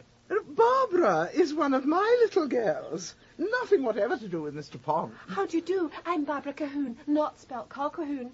A Cahoon? Miss Whitchurch, Barbara, that will do. She hasn't got used to my married name yet. Yes, but if she's your little girl and her name's Cahoon, and you were Miss Whitchurch before you married Pond, she must be a little... Edgar! Well, there's something fishy going on here. There's something fishy down at the baths. Barbara? Oh, yes, there is, and I want to see Pond. Miss Whitchurch, my wife and I have been talking, and we demand... Yes, demand to see Julia at once. There's something very peculiar going on. That's just what I said. What have you done with Julia? Never mind about the blessed goat. I want to see Pond. You call my daughter a goat, sir? I never mentioned your daughter. Oh, yes, you did. I did not. You did. I distinctly... They're coming up the drive. Who are? Miss Gossage and the girls. Gossage and the girls? Does that include Julia? Of course, the whole school. I want to see Pond. Here I am. Mr. Pond, is this a girls' school? Oh, no. No, nothing of the sort. Then what are those creatures who are coming in now? Girls, quiet now, girls. Up to the dorm and change your shoes. And then you can come down and press your flowers. Peggy, stop hitting Eleanor with your poison ivy. Myrtle, don't drop your hips all over the floor. Come on now, girlies, up to the dorm and change us.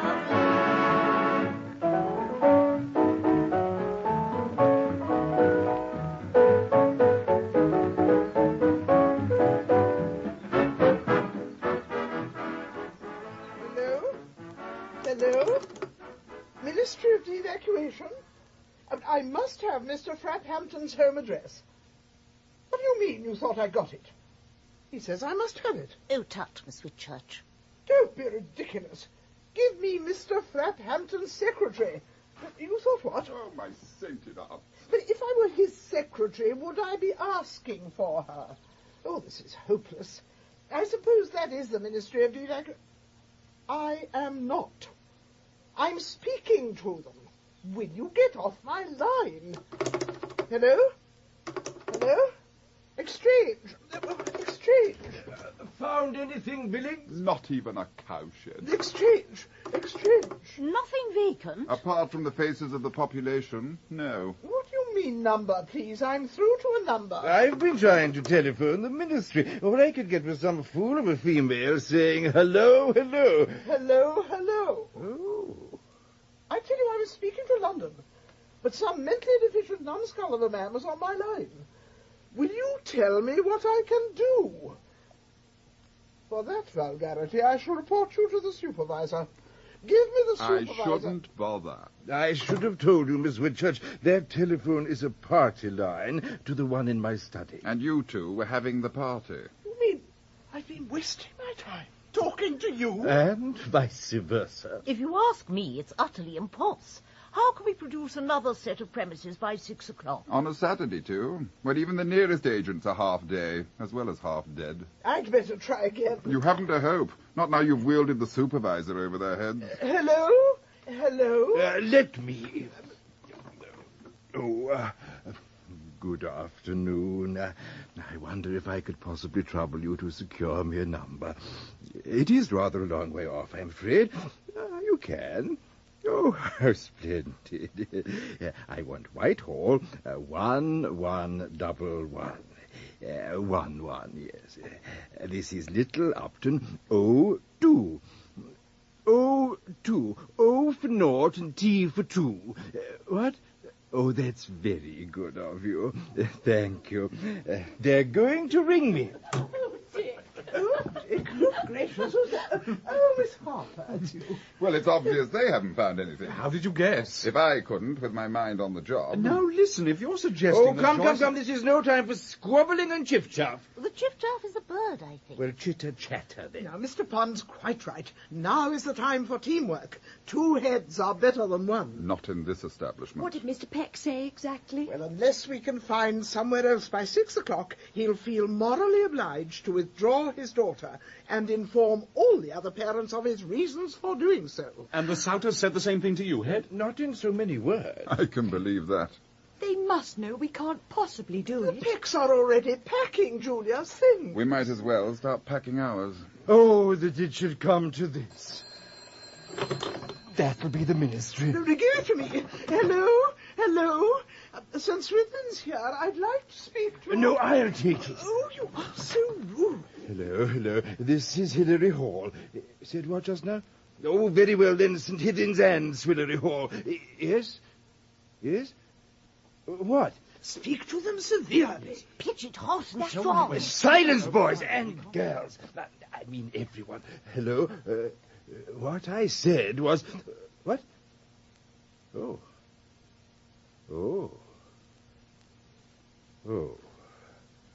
Closed till Monday. Oh. Now we are sunk. Well, as far as I can see, there's only one hope left, and that's bribery. Bribery, Mr. Tassel? Of whom? The packing parents upstairs. Dangle a little something in front of them to make them change their minds, or give us a few weeks' grace anyway. The Souters are rolling in money. And the Pecks wouldn't look at it. But money isn't the only thing. If we could only convince them that their children are doing better here than they would anywhere else. I mean, top of the class and so on. And good at games. Yes, the Souters would jump at that. Suppose you put Cyril in the first 11, Tassel. Half an hour and there'd be only 10. Well, whatever we do, we'll have to pull our socks up. It's 5:45 now. Our train goes at 5:30. The last one, what's more? I've got it. Oh, we're mad, all of us. It's the obvious thing. What, Mr. Billings? Excuse me, sir. Go away, Hopcroft. Now, come on, Billings, out with it. We must see that they missed the last train. That would mean they'd have to stay here till Monday. And in the meantime, we can really go to work on them. I might let Mr. Peck preach the sermon tomorrow. Souter can see the boys doing their early morning church. Do they on Sundays? They don't on weekdays, but it's never too late to start. Please, sir. What is it, Hopcroft? I told you to go away. Please, sir. Matron wants to be relieved. What? Oh, my goodness, I left her in charge of the boys while we busied ourselves with the emergency. One of you two will have to take over from her. All right, Hopcroft? Where are the girls, Miss Gossage? I told them to snug down on the back lawn for an hour or two with Ruskin and Carlyle. But in that case, they'd better have a high tea now. Come on. If it's that whale steak again, they probably will. There's nothing clever in carping at the catering. Come along, Miss Gossage. Yes, Miss Richard. Oh, which of us is going to the relief of Hampstead, Tassel? You or me? Be a good chap and do it for me, Arby. It's my last chance with Joyce. Oh, very well. Then I'm coming back to pack up. We won't be here much longer. Good luck. Thanks. Miss Harper? Yes. Oh, Miss Harper. Dick. No, that's me. Whatever happens now, it may be too late for anything to happen. Mm-hmm. So what I'm trying to say is that if we separate, we shall have to part. So all afternoon, what I wanted to say Oh, is... Miss Harper? Blast! Yes, Barbara. Can I speak to you, Miss Harper? Alone. It's frightfully urgent. Do you mind awfully, Mr. Tassel? Oh, no. Oh. I see. It was much easier getting rid of him than I thought it would be. What? Is that what you came in here to do? I've noticed he's been pressing his unwelcome attentions on you for weeks now. And when he went off this afternoon, alone, in the secluded countryside. What book have you been snugging down with on the lawn? Sartor Resartus by Carlyle. And what were you reading? The Fruits of Passion, not by Carlyle. You can write out 50 times. Fiction is nearly always stranger than truth. And bring it to me by lunchtime tomorrow. And give me that book, too. But, Miss Harper... And you can think yourself lucky I'm not giving you a misconduct mark for coming in here on false pretenses. Oh. What? I say, Cahoon, have you heard the news? Yes. Isn't it absolutely top score? When we break up and go home on Monday, I'm going to get my parents to engage Miss Harper as my private tutor. Don't be crackers. That's all off. Why? They're going to make them miss their train and then go to work on them. Who's going to work on who? Your hags and our beaks are going to work on the pecks and souters and make them change their minds. We're going to have physical jerks all day while you listen to a sermon from old Peck. Gosh, what a plate of tapioca. If only we could make sure they catch the 6:30 somehow. Anything I can do, count me in. Shake. Cavey, it's old Pond, hard at it with the souters. As I was saying, Mr. Sartre, the most remarkable boy of his age I've ever had. Mr. Taskell says he can't put him in the first 11. It wouldn't be fair to the other 10. It doesn't sound like Cyril. No, it doesn't. Oh, yes, the best bowler we've ever had. I think what 2 or 3 years would do. I know what 2 or 3 weeks have done.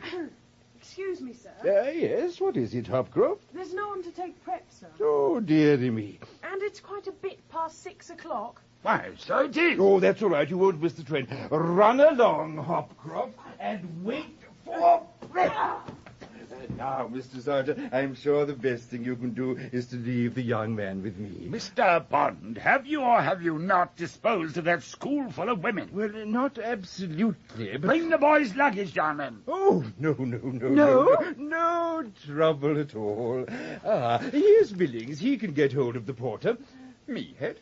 Yes, Mr. Billings. Ring for Rainbow, and will you not ask him to bring down Souter's luggage? But Headmaster, you're not letting the Souters go without showing them the mark. Mark?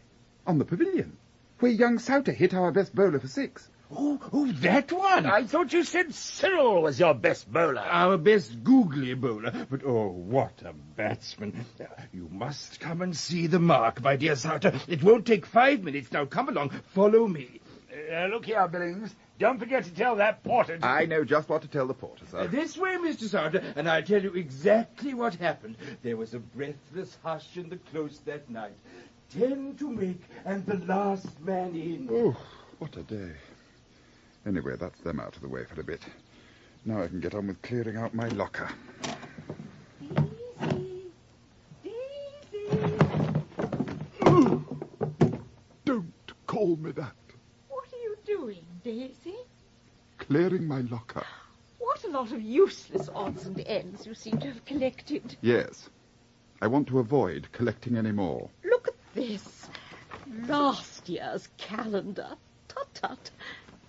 Leap year, wasn't it? Last year, yes. Of course, I think that's all bosh, really, about women only proposing in leap year. Don't you? Oh, absolute bosh. I don't see why they shouldn't propose any time. Don't you? No, I don't, Daisy. Oh, I say, what's that thing? A photo frame. Who are these for? Those? Oh, these. Didn't I ever show you? The one on the left was my wife, Millie. Wife? I didn't know you were married once. Oh, not once. 3 times. 3 times? That's the second one, Tilly. And that's my present wife, Lily. I expect to inherit a lot of money from her, even more than I did from the other 2. Who's the 4th, then? Billy? Oh, she's my fiancée. I'm going to marry her as soon as poor Lily pops off. Well, so long. Oh, Daisy. Oh. Yes, and Julia's vulgar fractions have suddenly taken a turn for the better. And as for her languages this week, well, I simply can't tell you. Why, that's quite miraculous, isn't it, dear? Oh, I think it's incredible. Well, that's hardly complimentary to our teaching staff, is it, Miss Gossage? I'm sure she will tell you just as I have. Why, Miss Gossage, you don't look yourself. No, it's nothing. Daisy, Mr. Billings has been married 3 times. 3 times? And only waiting for Lily to pop off before he does it again. Dear. Overwork. Too conscientious. Nothing to worry about, just persecution and sex. I'm having her thoroughly psychoanalyzed twice a week, and that'll soon put a stop to it. Now, what were we talking about? Excuse me, Miss Whitchurch. Yes, Barbara, dear, what is it? Miss Harper asked me to bring her this book. Oh, thank you, Barbara. Thank you, dear child. You may go. That's another thing, you know, Mr. Peck. Since Withens has always paid particular attention to general culture, we of the staff not only share their lessons, we share their pleasures too, help to mould their tastes during the most formative years. And Miss Harper has quite a genius for interesting the girls in this kind of literature. May I see the book? Of course. The Fruits of Passion? What? What? No. I am afraid, Miss Whitchurch, in the circumstances... I know what you're going to say, Mr. Peck, but don't say it. Things aren't always what they seem. You're telling me? What do you think this fellow Pond does? Waste my time taking me to see a mark. And when we get there, it's a fake. Whoever heard of a cricket ball with hobnails on it? Unlikely. Yes, and there's that story of Cyril hitting a 6. Talking of 6, it's nearly 20 past. Yes, I'm sorry, Miss Whitchurch, but we really must go. Not without Julia's ration book. Now come into the study, please. Where's my boy and his trunk? I'll see to it, Mr. Souter. I'll see the portrait immediately. Oh, I say, Head, have you seen Miss Harper? Never mind Miss Harper, Tassel. I've just been telling Mr. Souter about Cyril's cricket exploits, but he seems to doubt my veracity. Well, Mr. Souter, I should like to say straight out that, in my opinion, your boy is the finest wicket-keeper we've ever had. Wicket-keeper? He was a bowler 10 minutes ago. How the blazes can he do both at the same time? Well, he might have a sort of split personality. Split my foot. Please, sir, Mr. Souter's taxi's here. Don't be silly, Hopcroft, it can't be. But it is, sir. He says he's Mr. Souter's. Well, if you won't find the porter Bond, I'll do it myself. Hilda? Yes, Edgar? You look upstairs, I'll look down. Porter! Porter! Sounds like Waterloo. It is, as far as we are concerned. Not if I can find Rainbow first and tell him to do a vanishing act. I'm very sorry, Mr. Peck, but I'm afraid it must be in the school safe, and we'll have to find Miss Gossage to get the key. Oh, it doesn't matter, Miss Whitchurch. We'll go without it, and you can send it afterwards. Oh, no. No, I must get it for you. I could never dream of allowing an old Swithonian to eat on the black market, even for a weekend. Now look here, Pond. I found your man, and he says he was told not to bring Cyril's trunk down. What do you make of that? Disgraceful. Ah, there's our taxi. Ours. Don't you dare take that one. But we asked Miss Whitchurch to order one. Oh, that won't be here, will it, Miss Whitchurch? Oh, no, I don't think so. Besides, there's your luggage to be brought down yet. Excuse me, Miss Whitchurch. We brought down Julia's trunk and things. What? Who has? Some of the other girls and me. We couldn't find Rainbow anywhere, and we didn't want them to miss the train. Thank you so much, dear. Dear, thoughtful girl. I must remember to give her a mark of some kind. 2 minutes, Pond, and we'll go without the trunk. Well, in that case, perhaps you could sandwich us in? Sandwich you in? I'll see you in... Edgar? Eh? Clergyman. Yes, all right. Pond, are you going to stand there and accept defeat? Certainly not, Miss Whitchurch. Mr. Souter, Mrs. Souter, Mr. and Mrs. Peck, I appeal to you for the sake of your boy and girl. Think of your own school days, the happiest days of your life. Nonsense. Well, if you'd spent them here, perhaps they would have been. After all, what harm has been done? Harm? Turning my boy into a little... Edgar! And if that's not enough, there's even a master called Daisy. I put it to you, sir. Look at Noah's Ark. They went in 2 by 2. Possibly, but not for educational purposes. Mr. Peck, if you're suggesting... No harm, Daddy says. Look what I've just found down the table. A book full of misconduct. Misconduct? St. Swithin's School misconduct marks. Well, damn it, they even give marks for it. Come on, Hilda, I've had enough of this. Where's that porter? What's his name? Rainbow. Rainbow? Here I am. Where the devil's that junk? Can't do everything at once, sir. Here's a letter for you, Mr. Pond. An official letter. Oh, it's come. In the nick of time. It's a letter from the ministry. Framphampton? Evacuation? Yes. Oh, never again will I speak rudely of the civil service. Read it quickly. Dear sir, in answer to your communications dated so and so, I am directed to inform you that from Saturday next, that's today, your premises will no longer be shared by St. Swithin's. Only, but also by another homeless institution, the Meadowvale Academy for Backward Boys and forward girls, whose 250 pupils will be arriving on the 10th inst. That's this inst. Miss Whitchurch! Headmaster! Headmaster! There's oodles and oodles of buses coming in. Full of screaming children. No, they can't. They mustn't. Well, they will if we don't stop them. Then what are we waiting for? Come on, then. Bolt the doors. Bar the windows. Come on, Sergeant. Move this table across the door. Don't stand there peckling the hand, can't you? We might barricade the windows with trunks. Let's it on here. Come on, kids. Let's have all them trunks and tuck boxes down here. Oh, Mr. Billings, do something. No time. Come on, Tassel. Come on, Miss Harper. Oh, Joyce, will you marry me? Of course I will. Listen! Florian, since hither.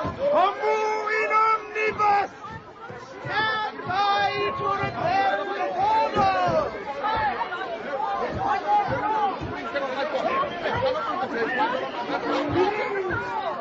Yes, sir. Yes.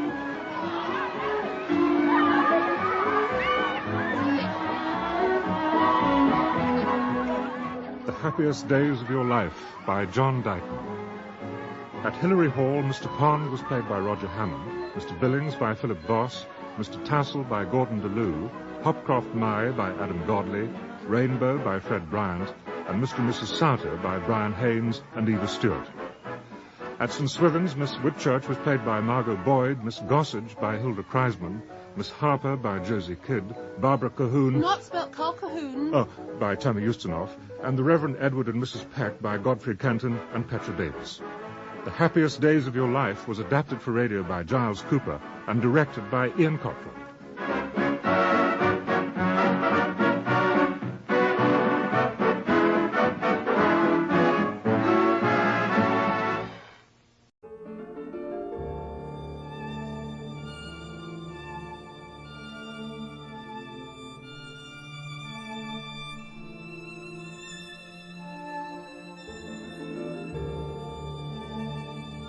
She's Not Mine, a play by Rosaline MacDonough.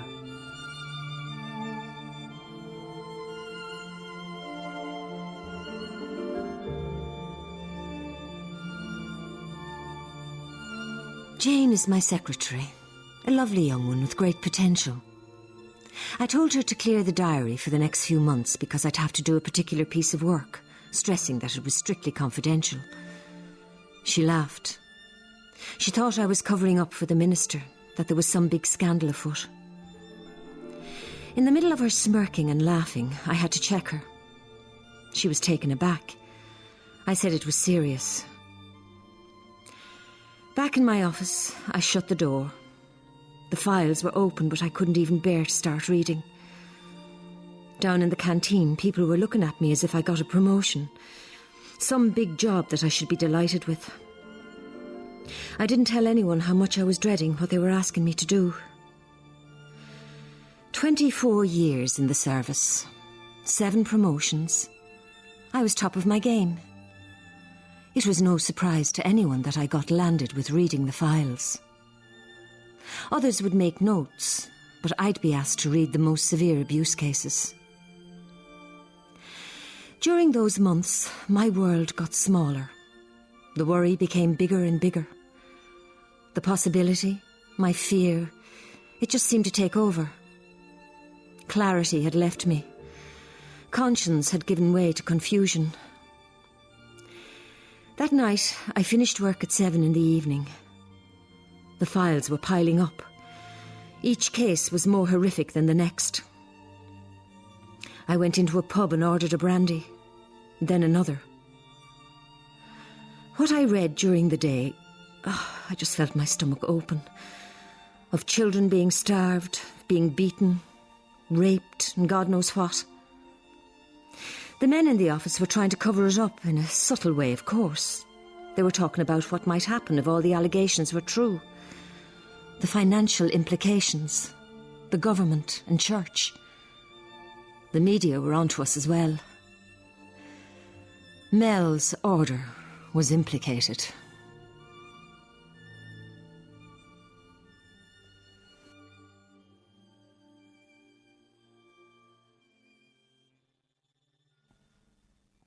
I arranged to meet her before she had a chance to start putting in calls. Vera was like that. She'd use the civil service, her position, to intimidate my secretary. The refusal by her to come to the convent made me nervous. I asked her if it was a conflict of interest, us meeting, what with the inquiry and all. She snapped, "It's not about the job, and you know that." That shut me up. This woman. I'd known her all my life. Normally I could predict her reaction to anything I said or did, but this particular day there was a different tone to her voice on the phone. She was making demands on me, letting me know she was in charge. While I was getting ready, I made speeches up in my head. Things that I've wanted to say to Vera. But I suppose I knew she had the upper hand now, and she was loving it. Oddly enough, I'm not saying I felt afraid or guilty. I had nothing to feel guilty about. That's what we told each other, those of us that were still alive. All I'm saying is that when it's someone you know, there's a different form of guilt. There's a different form of resentment. Then I thought, just for a second, I just thought, Vera, let's put our money together and just go somewhere. Take me away from all this. Be the friend to me that I was to you. Softness wasn't part of my makeup. Pulling myself together, reminding myself it was only Vera Murphy I was meeting. Who was she anyway? My brain was always bigger than hers, and she knew that. Deciding what to wear, the thought struck me that we had a strange friendship. 'Twasn't built on kindness or mutual respect. All that's too modern. That's not how we were reared. I suggested a hotel, but no, she wanted a pub after work. I'd say it was either before her first brandy, or else she was building up a thirst. That's another thing about Vera. Her drinking. That's what has her the way she is. I suppose what else does she have? We all tried to tell her to move on. She had plenty of opportunity to get some man to marry her. But no, she was happy to live in her own misery and blame it on other people. She hid behind that job, thinking people didn't notice, or the odd glass of wine or sip of brandy. Sure, a woman like her needed it, holding state secrets in her briefcase.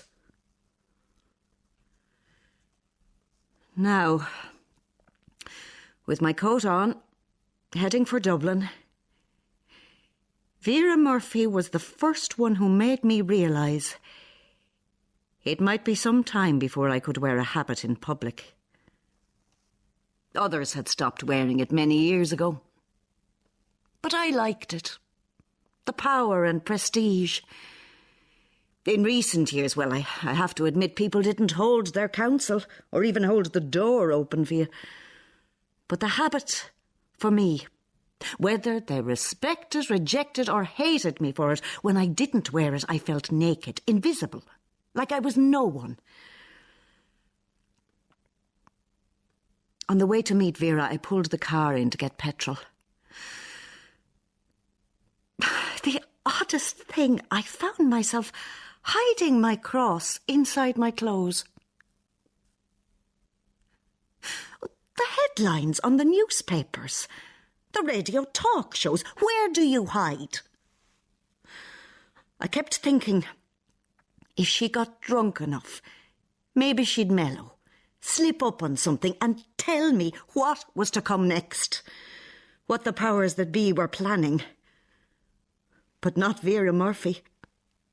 All she wanted to know was what I had done to Caroline.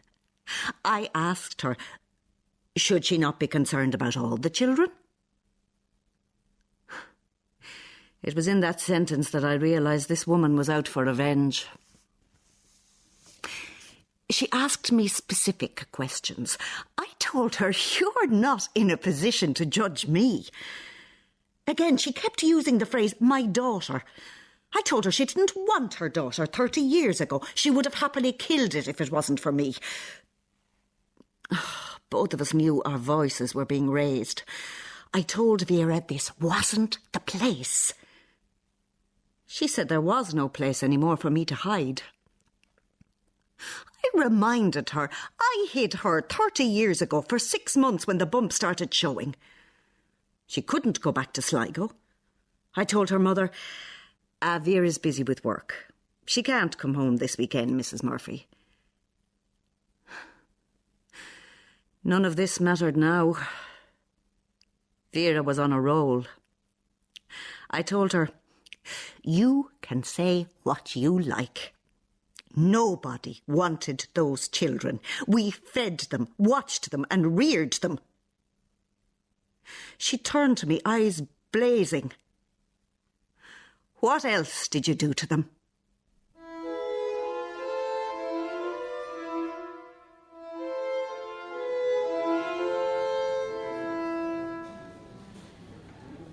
What was so difficult about meeting in the convent? You're lucky I'm meeting you at all. These days, you're not the most popular woman to have a conversation with. Who the hell do you think you're talking to? I know everything about you, Vera Murphy.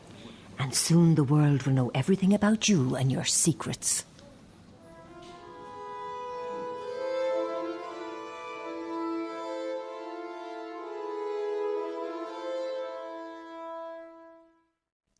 Me and Vera Murphy relied and depended on each other.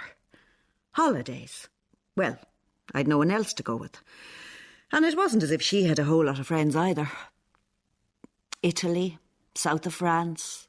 We did whatever we wanted to do.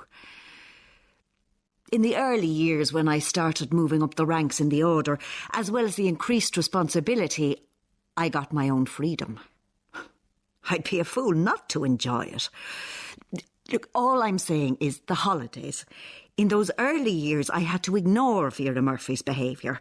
Oh, yes, I did take a glass or two of wine. She encouraged me. And the ones back home, sure, Vera wasn't going to tell them. In later years, she wasn't too bad. The friendship with Vera Murphy, it came at a price. I'd remind her of that. And let me tell you, she would have never got to principal officer if it wasn't for me keeping her on the straight and narrow, telling her to keep away from the drink. Well, you know a lot about secrets, don't you? You carried enough in your life.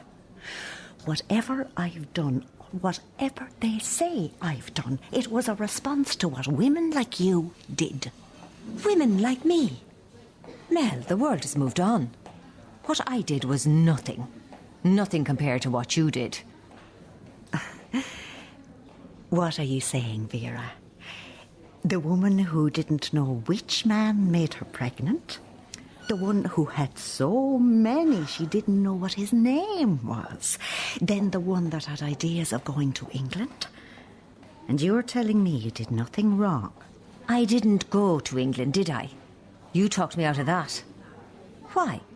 So that you could lord it over me all those years? Or so that you could punish my child for what I did? For having the life you never had? No man ever wanted you, Mel. You've lost the run of yourself. Let me remind you that you didn't want that child. Even before you knew it was the way it was. Oh, and I hate to hurt you like this, but it was all over Sligo before you were 21. You were loose and easy. Men may not have wanted me because I wasn't like you, Vera. I wouldn't give them anything. But you gave them everything with a smile. Like I said, the world has moved on. Sex isn't such a big sin anymore. And that's something you'll never understand or know. I'm not interested in your sanctimonious, self-righteous nonsense. Nobody is. All I want to know is, what did you do to my daughter? Oh. What did you do to my Caroline? Your daughter. Is that how it is? After 30 years, you're calling her your daughter. I remember in that hospital you didn't even want to look at her. You didn't even come to the christening. I asked you what name you wanted. I was hoping you'd call it after your mother. But no, you had no interest in that child, let alone a name. So don't start with this my daughter nonsense. You didn't rear her, feed her, teach her how to wipe her own nose. You've no idea. You've absolutely no idea how much you're implicated. Stop hiding behind your order and some system that even you don't believe in. Tell me what you did to her. Tell me now, Mel. Just between me and you. Don't wait for some big hearing. Just tell me what you did to my little girl. Like I said, nobody wanted those children. We did what we had to do. Some of them were more difficult than others, and your little brat was in that category. We did the best we could. We taught them right from wrong, gave them a chance. And now, because the world has changed, we're guilty of something that wasn't expected or asked of us. Jesus, Mel, it's me. You have to tell me. For years it crossed my mind how she was, but I couldn't ask. Why wouldn't you let me have a photograph? Do you remember all the times I plagued you? One lousy photograph. I just wanted some part of her, but you said no. No, no, no. What was that about? No system told you to do that. That was just you. You gave her to me. She was mine, and then you were asking for her back. I wasn't going to give her to you. She was my child. Oh, you gave her to me, and that's how I understood it. I said it then, and I'm saying it now. Wanting photographs, you wanted visits, all that maudlin. It wasn't going to help the child. You weren't going to take her. Your life was already made. You had no room for a daughter, let alone a daughter like her. The thing about it is, Vera, I did what was best for Caroline. I kept her away from you so as not to be confused. Is that such a bad thing? Did I do that wrong? And yes, I did it for her, not for you, Vera Murphy. Please, Mel. A lifetime of friendship. Please tell me something more than this. Tell me you were angry, tell me you were envious, tell me you were lonely, but don't tell me that that was about love. And don't you dare say that my daughter Caroline was yours. Don't you dare. We did our best. I did my best. And if you want to use the word love, well, that's what it was. Not the soft, stupid kind that you went looking for in a man. The kind of love we gave those children made them strong for life, made them independent, made them know their place in the world. Vera, our job was real. There was no fluffy psychology. No, we didn't go around telling them how beautiful or great they were. We taught them how to survive. There were so many of them that got unruly. And just like your father used to say, a little bit of discipline can bring you very far in life. Jesus, you've lost it. Is that the way you rationalise it? You're not going to tell me anything, are you? There's no point. You were always like that, always right, always the smart one. Oh, the order knew what they were getting when they accepted you.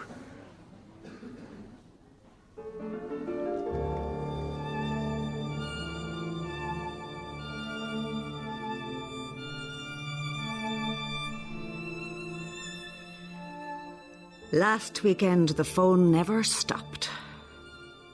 Nieces I never knew I had.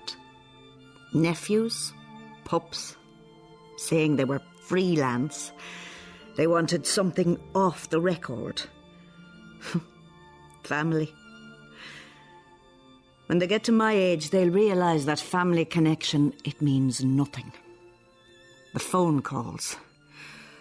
Oh, I'll meet you for lunch. You and my mother were neighbours. Would you do an on-camera piece for the 6 o'clock news? Clear your name. But that's what got on my nerves. These people forget. Nobody else wanted these type of children. They weren't exactly dotes. Particularly Vera's one. Vera didn't want her own. Or she was busy making history in the civil service while we were rearing her little yoke of a daughter. Vera Murphy told me the father, whoever he was, made her do it. But I know her. She was always gamey, couldn't wait to get out of Sligo after she let all the young fellas in the area have a go on her. Oh, she'd tell you a different story. Oh, but her poor mother. We all knew Vera Murphy had to be watched. A very different woman now to what she was then. Then she followed me to Dublin. Her father had a word in the school and she got extra classes in order for her to do the civil service exams. But the rest of us didn't have fathers that could have words with the nuns. She brags about being one of the first women to join the civil service, all the bragging. But she was always loose, in every way, going into men's roles as well as their beds. Oh, that was another thing about Vera. Right up until the day her mother and father were buried, she bad-mouthed them. They did all they could for her. We met a couple of times in Dublin when she followed me up first. She was ashamed of me. Because I was a novice. What are they going to do to me? What's going to happen? What are they saying? Each day, each night, I'm losing bits of myself. Bits of my memory. Bits of dignity. You know me, Vera. Over the years, I never asked much of you.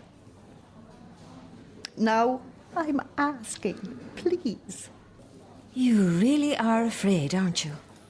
They were afraid too.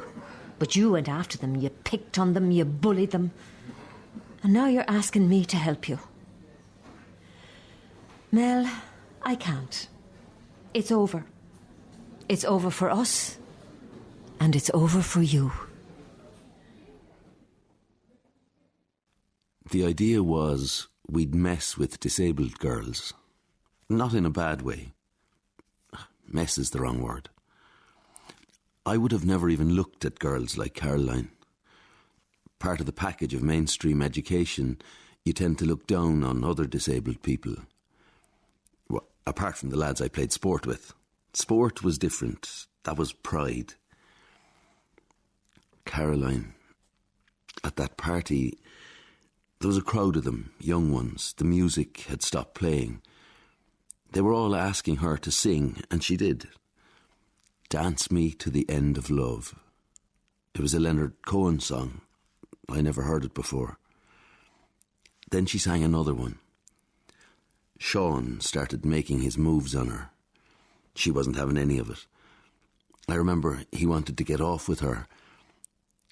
Caroline seemed to hold her body back and get really afraid. Sean kept trying. I said, "Man, she's not into it. Leave her alone." Looking at Caroline, I asked, "Are you all right? How are you getting home?" They were waiting for her. Instinctively, I went over to the car with her. In silence, she just got into the front seat. Her friends were laughing at Sean. He was passed out in my doorway. I waved at Caroline. The other girls waved at me. She just put her head down as the car sped away.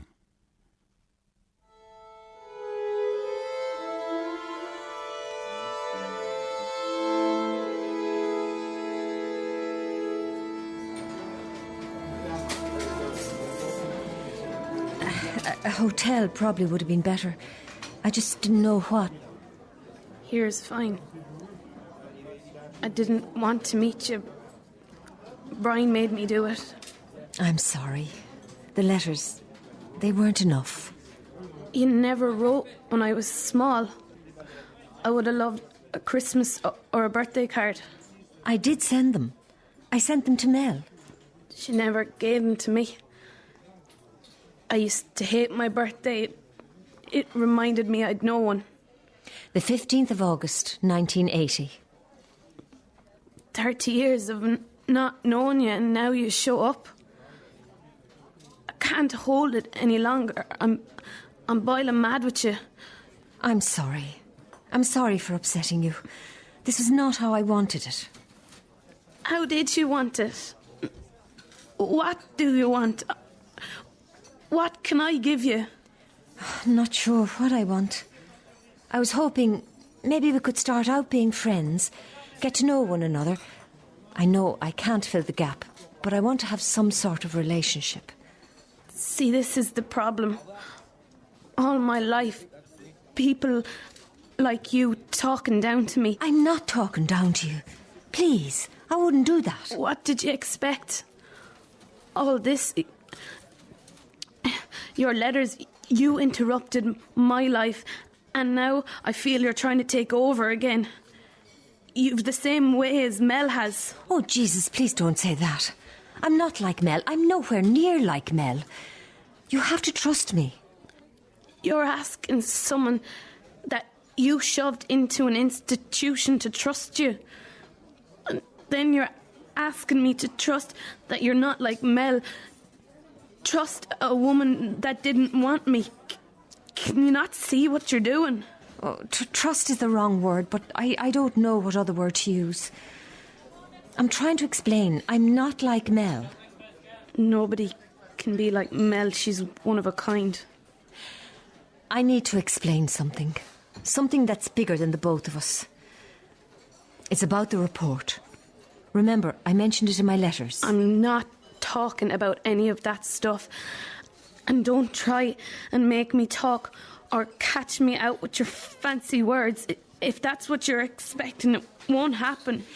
If you don't tell me, you'll have to tell someone else. There'll be a team of people put together. Judges, a doctor, a lawyer, but you'll have your own lawyer. I just wanted to tell you before you heard it from anyone official. Don't be frightened. People will help you. Stop. Just stop.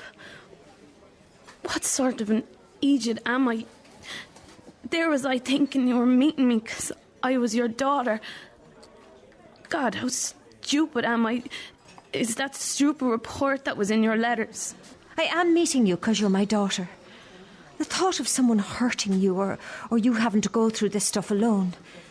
I just wanted to help.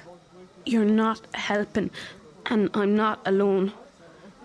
The truth of the matter is this is about you. Guilt. You're like the rest of them. You knew what was going on and you did absolutely nothing. Not only did you know what was going on, but Mel was your best friend and you never did anything. How could I? I did try. There you go again. Patronising me, thinking I don't understand how difficult it was for you. Just for a second, remind yourself you only read the report. I lived through that.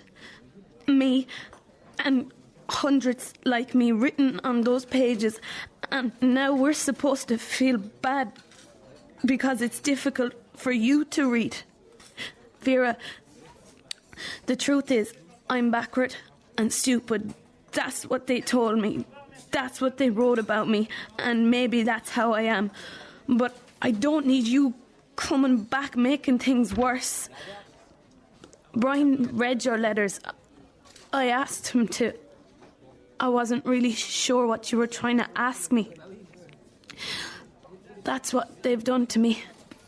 Made me feel foolish, no confidence. Like I can't make a decision about anything since you started writing to me, and that can only be a bad thing. I was all right before those letters. Now, me and Brian are gonna break up because of you. He wants to give you a chance, but he's like that, giving everybody chances. Sometimes he's an idiot of a man. We never quite got over the dinner party episode. I had my suspicions, her and Sean.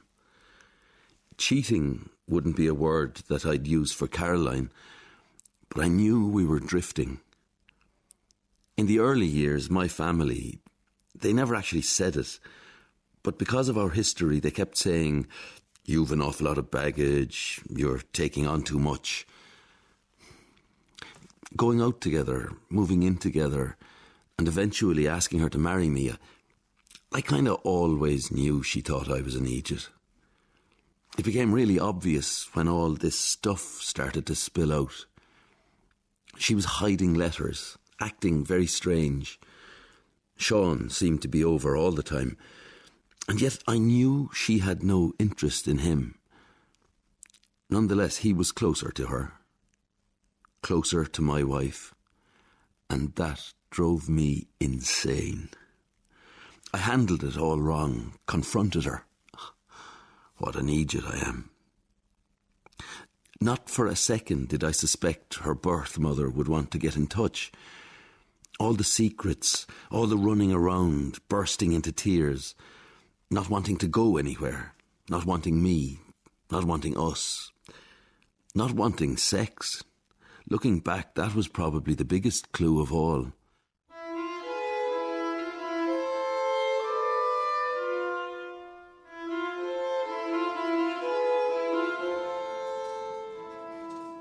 Tell me about your life when you were young.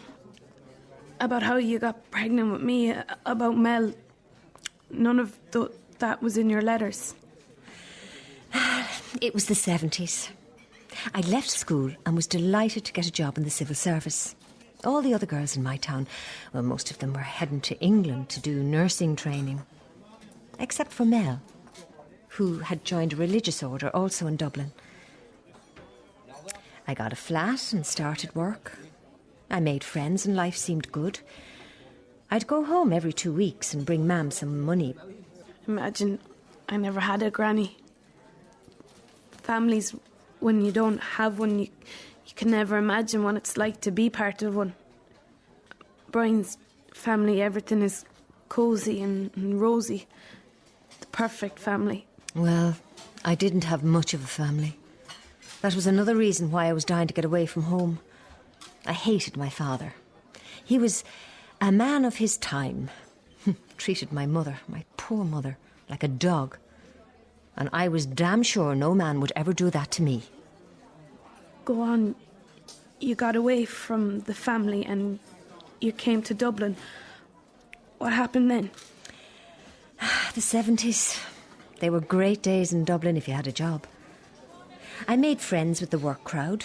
We used to go to dances. The Dublin girls used to laugh at us country ones. We'd be still trying to go to ballroom dances while they were heading for discos and live music. Heavy rock stuff. My crowd, sure. We were all still in love with Joe Dolan. Were you a good dancer? Were you into clothes?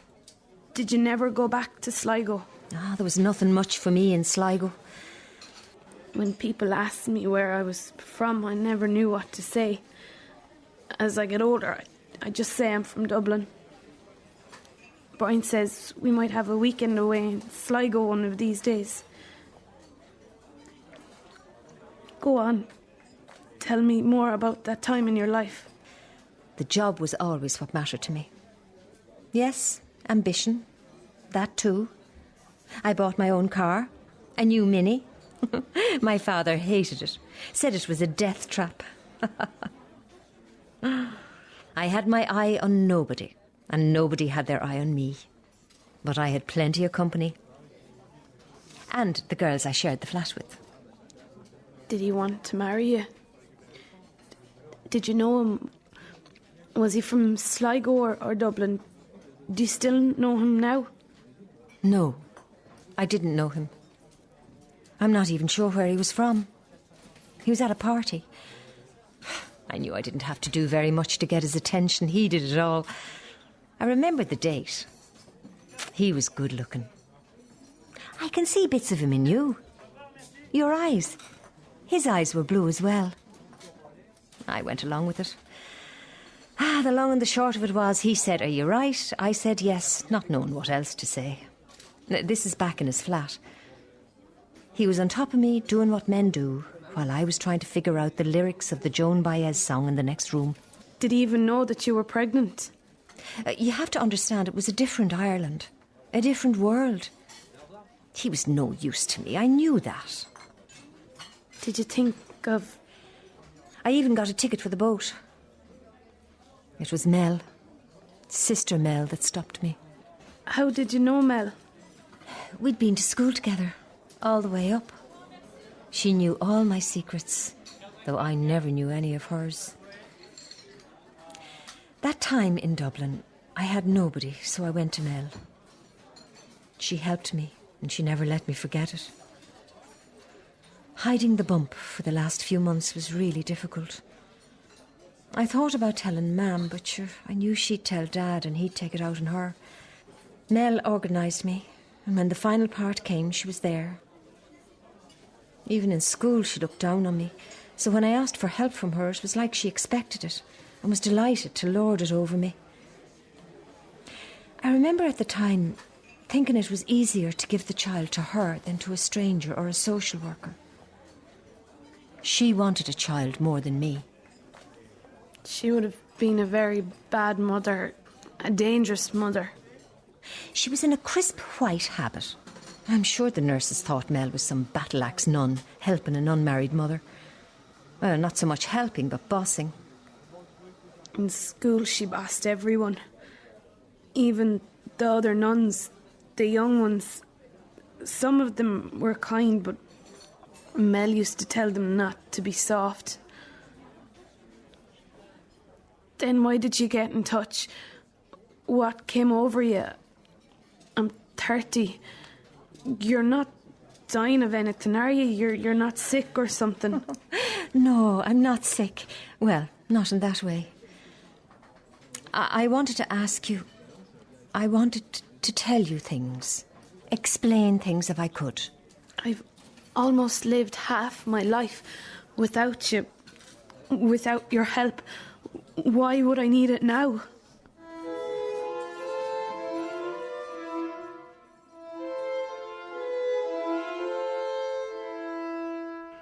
An affair was the first thing that came into my mind. Well, it was obvious to me anyway. When she spilled it out, the mopping up couldn't be done. Everything I said was wrong. Telling her to go for therapy, telling her to talk to Mel, eventually telling her to go and see her mother. That was it. That's how our marriage ended. She said, "You don't understand. You've no idea what it's like." And the worst of all, she said, "You're just like everyone else. You want to fix me. Tell me it never happened. See a therapist so I can talk the truth out of myself so that I won't believe it." After that, she had no respect for me. I tried everything, even Sean. I met him for a couple of pints and he just froze when I asked what happened in that school they were in. What did they do to my wife? The funny thing is, she's meeting her birth mother this morning. Guess who's waiting outside for her? Guess. Her consoler and minder, Sean. They've history that I don't know or understand. Over the years, there were always jokes about how I was so perfect. The perfect family, perfect childhood. Caroline used to say, "You didn't get the perfect wife." Her childhood was something we talked about, but really, she gave very little away. Opening up to me was difficult for her, and I did try and listen. Obviously, I hadn't been listening at all. The beatings. Caroline mentioned names of some of the lads. They were on my basketball team, and poor Sean. I had no idea what they'd been through. She talked about everything as if it was about somebody else, anybody else but her.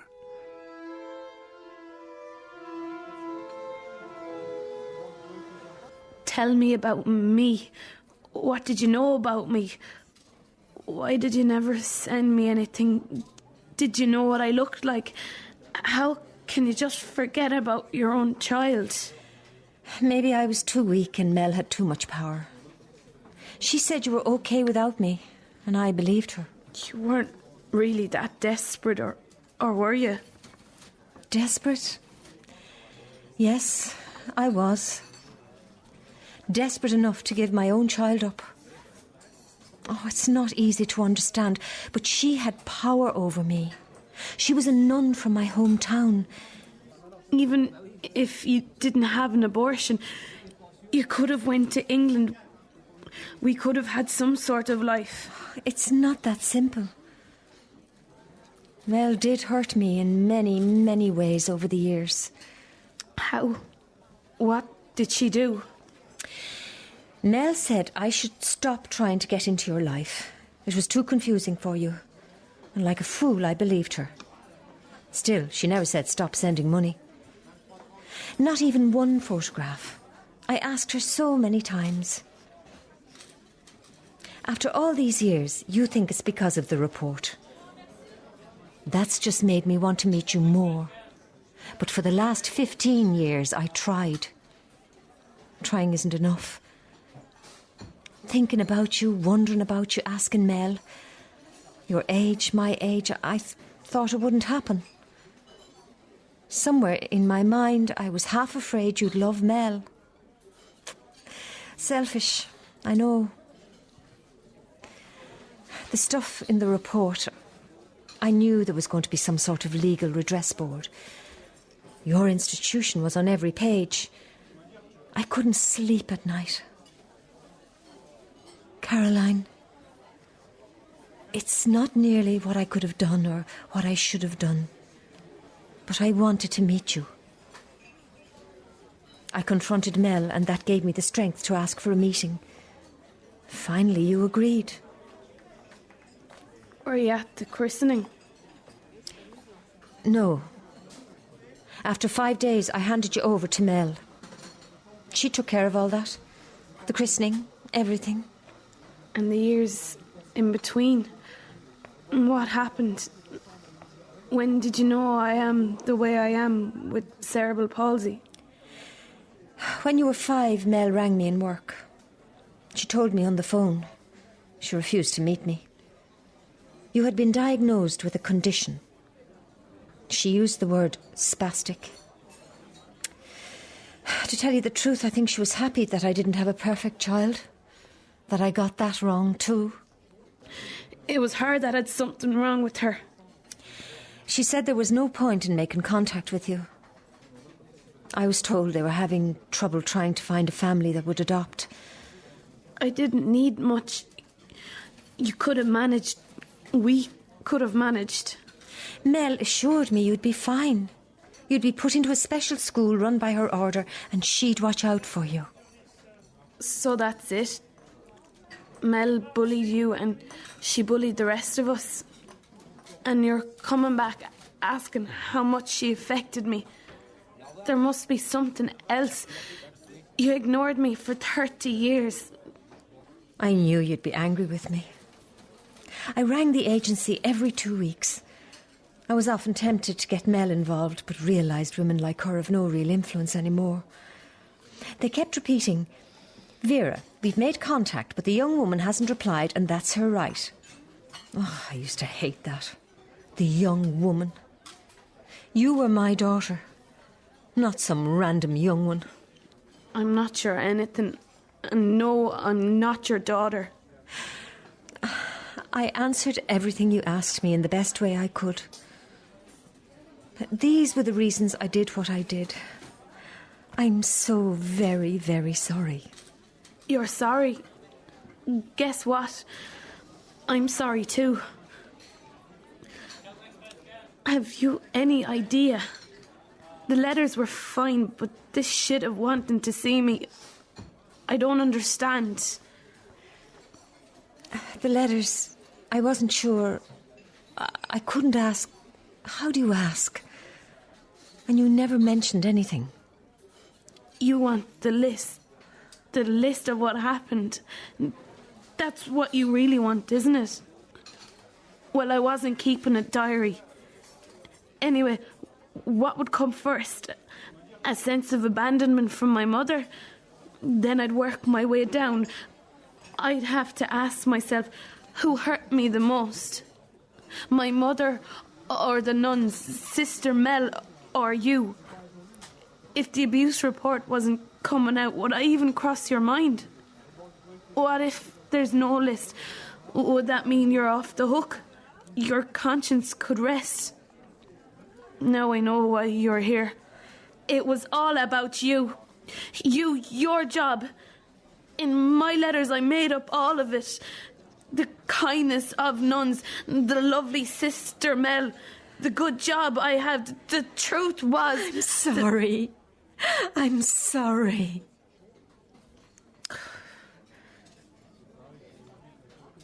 My manners. Mel would kill me now if she saw the way I was acting. Even at my age, she still has power over me. She's not even in my life. I've never told anyone this. I've held it inside of me, but imagine Brian. He made me invite her to our wedding. Between you and me, it might be the only secret we ever have, but I wanted to kill him for suggesting that. I went along with it. The wedding pictures, that's why he wanted Mel there. When I hear you saying sorry, I'm not sure what you mean. Which bit are you sorry for? Dumping me with the nuns, not getting in touch. I was so lonely. That's what it did to me. It made me lonely and needy. Just like you. You're not like me. To survive what you've lived through takes courage and strength. That's what strangers say. They're only referring to my CP. The truth is, it's the mundane details of living that are unmanageable. You never think it. Sleeping. That's when I feel most afraid. Eating, I either eat too much, eat too little, or don't eat at all. Then my biggest worry, my CP. As I age, I'll have to go back into some sort of institution. Will it happen all over again? The nuns, without their uniforms, other people like you, Vera. You're no different to Mel. You didn't want a disabled daughter. Whatever way you dress it up, you didn't really care about the stigma and shame of being a single parent. Your CP had nothing to do with it.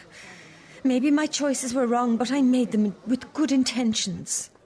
Was your intention to forget about me? Pay a nun off and you just carried on with your life? Was that how it was? Your lovely friend Mel. Well, let's just say you don't make it to matron of a special school on the virtues of kindness.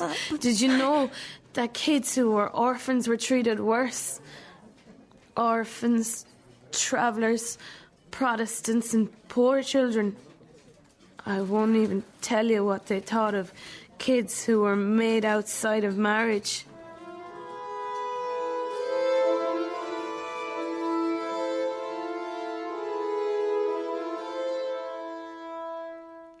The sexual thing, she told me they did what they wanted to the children. She explained the older children, teenagers, they in turn would do it to each other. In bathrooms, girls with all sorts of disabilities were pushed up against the wall.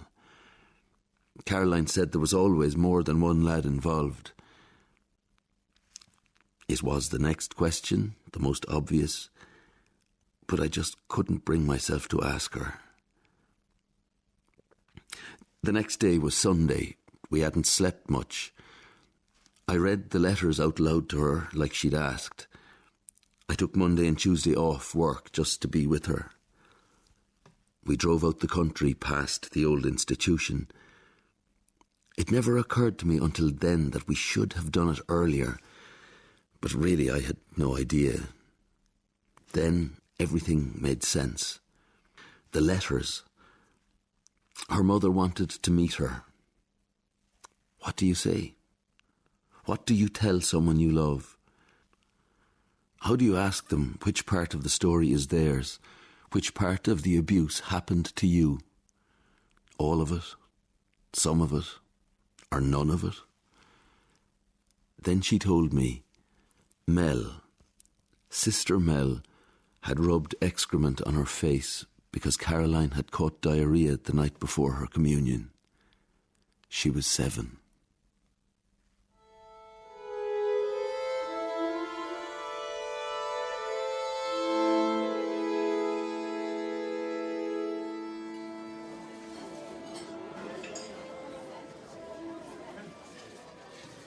That day when Sister Imelda said there was no need for me to have my hair put in wrinkles like the other girls. It would take too much time. I was lucky to have a veil. That was the day in my life that I stopped believing I had a mother. I sent money. I sent Mel a dress for you and shoes. Mel put it on somebody else. She said I would dirty it. It built it up in my head that maybe you'd come. I even told the other girls my mammy's coming. But she didn't. For weeks afterwards, the girls were laughing at me. They'd be singing, "Where's your mama gone?" Even Mel. I still remember she said, "She's too busy for your communion. Your mother has no decency or responsibility." There's nothing that you've said that I haven't asked myself. It was now or never, I can't lie. I just didn't want a baby. And then later on, when I heard... When you heard what? When you heard what, Vera? What did Mel tell you? Mel said you were as bright as a button. All the talk in the world and all the explanations won't make sense of where we are now. I could have kept on writing, but there were things I needed to know. Things that Mel couldn't be asked. She was so cruel to some of the girls. Not just me, some of the other ones. She beat the shit out of us for no reason. Locked us in bathrooms overnight, constantly telling us that we're useless, good for nothing, that nobody had ever wanted us and nobody ever would. Every day, all the time, she took everything we had inside us and turned us into nothing. Now you're about to tell me that she destroyed you too. That's not good enough. I don't care what Mel did to you. When you were 11 or 12, she told me you were beautiful. She said you were independent. Not that great at school, but very good at everything else. The only reason I was no good in school was they kept me back. Put me in a classroom with 3-year-olds, drawing pictures. Then as I got older, knitting and sewing, real good skills for someone like me. But you went back. You did your leaving and you got your degree. No thanks to special school. They just wrote me off like you did. Wiped me out of the picture. For years and years I'd sit in front of a mirror and try to imagine who I looked like. anybody that came into the institution to visit other kids, I used to stare at them. Then when I got older, you know, out in the real world, as they say, I used to look at people, random strangers, women in shops. I used to look at them and try and see if there was any of me in them. It wasn't Christmas Day or birthdays or even Mother's Day. Do you want to know when it was? Mammy, that's what I would have called you. I would have said, Mammy, I got my period. That was the only day I ever wished that I was like everyone else. But I wasn't, was I? Not even on my wedding day did I miss you. Isn't it odd for a daughter to say that? We have the same hands, the same size. I don't paint my nails. Do you paint yours? No, I don't paint my nails. It was never... It was never because... I don't care. Lots of people, even nowadays, don't want to have disabled children. You're not that special, so don't go thinking you are. Did anything else happen to you? You've no right to ask me that. Brian said it must have been hard for women like you. He's soft. Maybe you thought I was stupid. Like I said, you read the report. I lived it. You're just as guilty as the rest of them. Vera, this is about you. You're in that report more than I am. If you had left me alone instead of coming back, your guilt shouldn't intrude on my life. I lived in the shithole of a Catholic institution. You left me 30 years ago, and now I'm leaving you. I did try. All those years, I never forgot I had a daughter. Oh, you're right, maybe I didn't try hard enough. I was hoping something half normal would come out of all this. Is that so wrong? Wanting to make it up? Wishing things were different between us. What are you talking about? This isn't about the report. It's about me and you.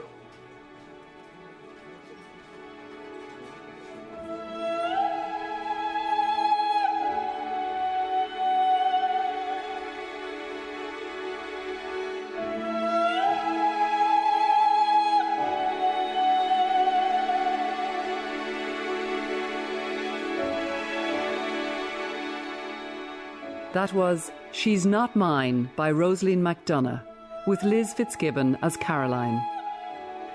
Bernadette McKenna played the birth mother Vera, Deirdre Monaghan, Sister Mel, and Andrew Bennett was Brian.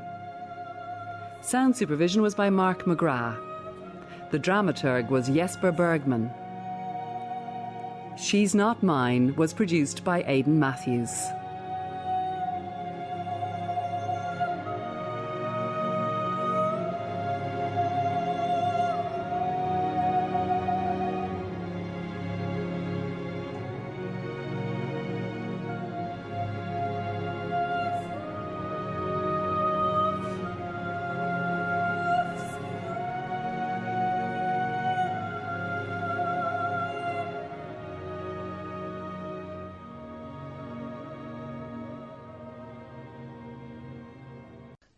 Radio Theatre. Sonia Fraser as Jane and Diana Bishop as Sally in The Sugar Bowl by Nina Warner Hook, adapted for radio by Gordon House. The Sugar Bowl, a small cafe in a seaside town in the southwest of England. Well, it was no surprise to me. And if Jane Dennison had been a more approachable person, I'd have dropped a word of warning. Those trips of his to Exeter, buying supplies he was supposed to be... Don't tell me he had to go 40 miles 2 or 3 times a month to buy egg powder and margarine. Stands to reason there was some other attraction. The signs were there. I expect you're right. I've said all along it would happen. Have you? You know perfectly well I have. Have what?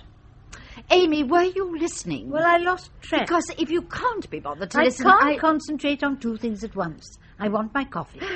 What's she doing? Growing it?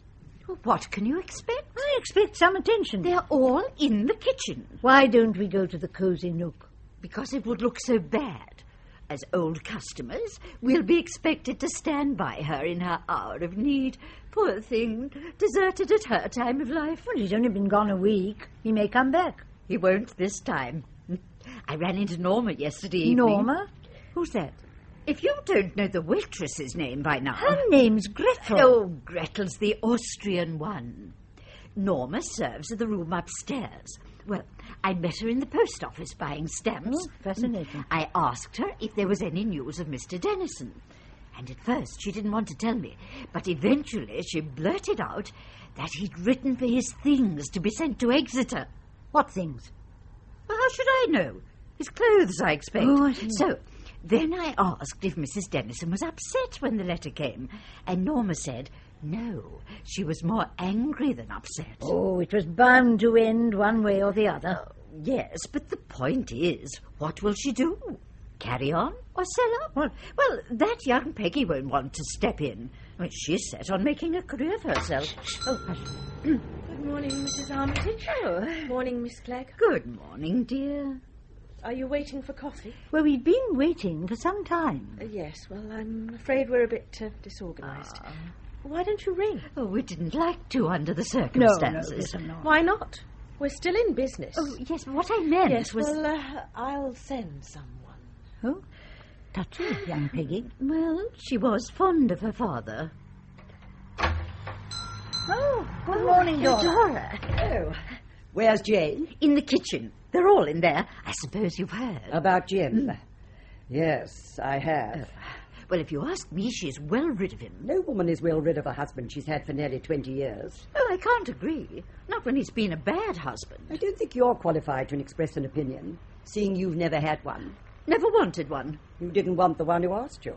That's different. We've ordered coffee and pastries. Will you join us, Dora? No, thanks. Only came in for my cake. There seems to be several ready packed. Wonder which is mine. You would think she'd write the names on them. Just like Jane, poor darling. Works like a navvy, but no method. What she'll do without Jim, I just... He was the brains of the business. Clever, I'll say that for him. Attractive, too. Oh, I never could see it. Oh, he had a way with him. Oh. Look at the trouble they had over waitresses when they first started out. None of them stayed long until they got Gretel. And that other one, what's her name, who serves upstairs. Oh, Norma. I can't wait all day. Shall I ring the bell? No, perhaps not. It seems a bit... Yes, that's what we felt. Fond as I am of Jane. I'm sure we've every sympathy with her. I don't think she should leave her shop to look after itself. Dora. Oh, Jane. Hello, Dora. Have you come for your cake? Oh, good morning, ladies. Good morning, Mrs. Dennison. Chocolate layer, wasn't it? Give me a bag of scones, too. Robert has a friend staying. The amount you schoolboys can eat for tea has to be seen to be believed. Where do they put it? I don't know. There you are. Thank you. If you care to come round this evening, Jane, I'll be on my own. The boys are going to the cinema. Oh, I couldn't possibly. I've got work to do. What, evenings as well? Well, how else do you think I get the cakes done? They don't decorate themselves. You can't go on like this. What choice have I got? Jim did most of the cooking. The business won't stand a chef's wages, even if I could get one. Sell the damn place. And then what? What would I live on? I'd have to take a job. So what? It wouldn't be such slavery as this. Well, at least I'm working for myself. There must be something else you can do. Shh, keep your voice down. I tell you what I'm going to do. Carry on without him. I've got good health. You won't have that for long. And 2 excellent girls. Well, Gretel's got her funny ways, and Norma has sulky fits, but they don't mind a bit of extra work any more than I do. I've got a good kitchen hand in Mrs. Brooks. She's a trump. All 15 stone of her. And you've got a daughter who's left school. No, leave Peggy out of this. Assuming she wants to be left out. Peggy has her own life to live. I don't expect her to share mine. We can't talk here. I do wish you'd come round. I can't, Dora. I've got a party order. I'll be at it till midnight. Well, you know where I live. Yes, and thank you, Dora.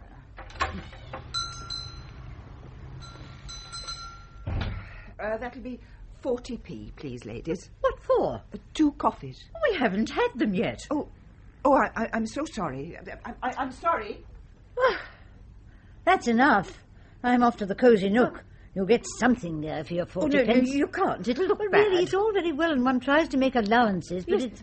2 more coffees. 2 more? What do you mean? 1, 5, 1, 2 cups coffee. 80 pence, please. But what is wrong? You have not ordered them. We didn't order 2 more. It's mistake. Jawohl. No, don't take them away. Mrs. Armitage, it's time you make your mind. You want or you not want. We haven't had any coffee yet. Nein, that is not correct. Mrs. Dennison, she is telling me herself. Table number 3 is asking again 2 cups coffee. Again is repeat. 2 times twice. Nicht wahr? We didn't get the first cup. Don't you understand? Now, of course I understand. I am speaking English perfect. You have here the first cup, and now I go get the second. We don't want it. Mrs. Armitage, you know we have trouble here. It's difficult for everybody. We're feeling upset. Yes, we know. Yes, Please, be so good. I beg you to make your mind. You want or you not want, I should leave these 2 cups coffee. Yes. So. Now all is clear. At last. Really, I think maybe right. Hi, old Gretel. Good morning, Miss Jacko. Is Peggy about? I went to the flat, but couldn't get any answer. Yeah, she is here, in the kitchen with her mother. Oh, do you think she'd like to see me? I don't know. I wouldn't want her to think I was butting in. In bad times, it's good to see a friend. I will tell her you're here. Gretel! Ein Moment! You would like to order something? Could I have a strawberry milkshake? You can have anything you make your mind to have. There's some people who don't do this. They say first one thing, and then they say something quite different, and you don't know what they want. And you wish they would go somewhere else to make their muddles and their confusions. Did you ever hear the like? I've a good mind to report that piece of impudence to Mrs. Dennison. Well, you wouldn't get any satisfaction out of her. Foreigners. Elsie Clayton had a pair of them up at the Bridge Hotel last summer, you know. After they'd been in the place 10 minutes, she couldn't call a soul her own, she said. Dutch they were, from Hamburg. Hamburg's in Germany. Oh, does it matter? Yes, if you're a hamburger. A hamburger's a kind of risotto. Oh, no, it's not. It's made of minced-up meat, isn't it? Leavings off the plates, I'll be bound. Raw meat, minced-up raw meat. Oh, trimmings off the joints, then. Butcher's rubbish. That's a beef burger. Is it a mutton burger if it's made with mutton? No, because it never is. Any more than a toad in the hole is made with toads. I honestly don't think you know what you're talking about.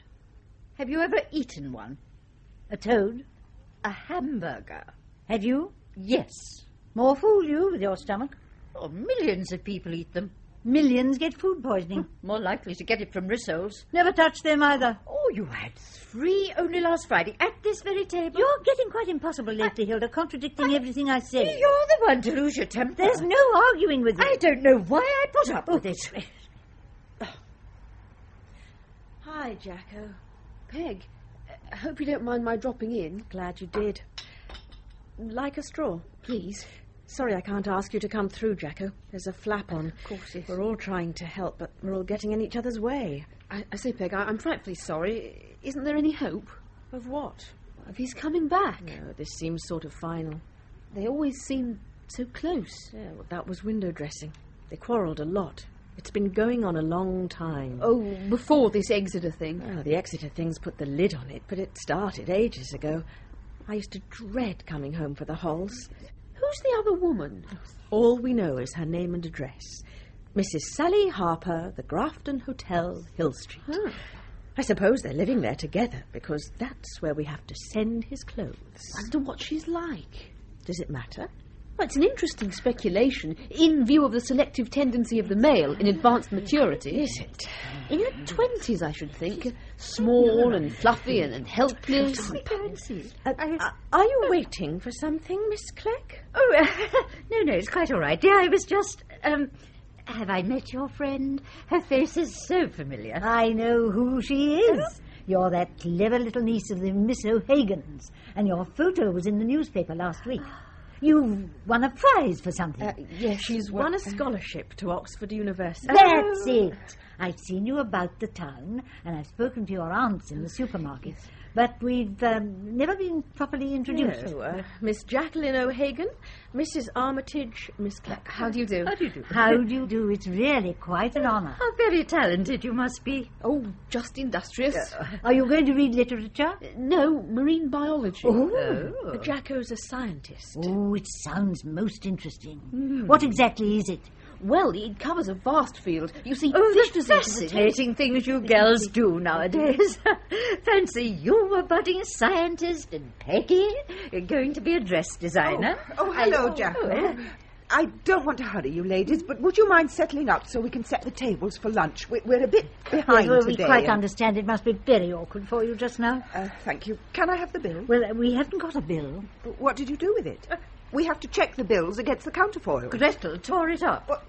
Well, it's most unlike Gretel. What happened? We could explain, but it might take rather a long time. Oh, well, never mind. I'll do the tables, Mummy. Oh, will you, darling? That would help. I say, shall I go? No, stay and talk. Well, I think we might be making a move. Yes, perhaps we might. I'll be with you in a moment. Just going to the, where. Right then. What's the damage, Peg? Oh, it's on the house. Oh, thanks awfully. I say, you laid the tables as to the manor born. Just as well, under the circs. What do you mean? Oh, don't be a dumb ox, Jacko. Huh. How can I go away now? I thought it was fixed. It can be unfixed. Yes, but I mean... I can't leave her. If she does the cooking, then someone's got to replace her on the counter. Well, that's obvious, isn't it? Does it have to be you? Have you any idea what it's like trying to get catering staff at this time of year? If you go to the agencies, they laugh their heads off. I wish there was something I could do, Peg. Jacko, would you take on the job? Oh. I mean, just for the summer. You're not going up to Oxford till October. No, but I mean, with this cold... Oh, look, it won't last long. Just don't breathe over the food. Oh, look, think how much you could save for books and equipment. Your grant won't cover everything. You might as well do some work. I'm going to do some work. Field work on algae. On what? Seaweed to you. Oh. Oh, well, you'd have heaps of time to muck about on the beach in the early mornings and the evenings. Well, you needn't get here till 10, and we close at 6. Jacko, how about it? Oh, gosh, I'll have to think. Amy, it's pouring with rain. Oh, just an April shower. Shall we wait or make a dash for I'm it? not going to risk getting wet. It's the worst thing out for my arthritis. Might be best to wait till it's over. Yes. Should we be in the way, dear? No. Well, we'll sit down here, shall we? Yes, that's right. Out of the dear girl's way. Mustn't make a nuisance of ourselves. Yes, just let's push these plates out of the way. That's it. That's it. If I could bring some of my gear, then when I wasn't serving, I could be working, couldn't I? Yes, you could. I shouldn't need much. Just a specimen tank, a microscope, notebooks and slides. Oh, there's bags of room on the counter. Could you fix it with your mum? I don't see why not. It's a deal, then. When shall I start? This afternoon, if she agrees. Could you?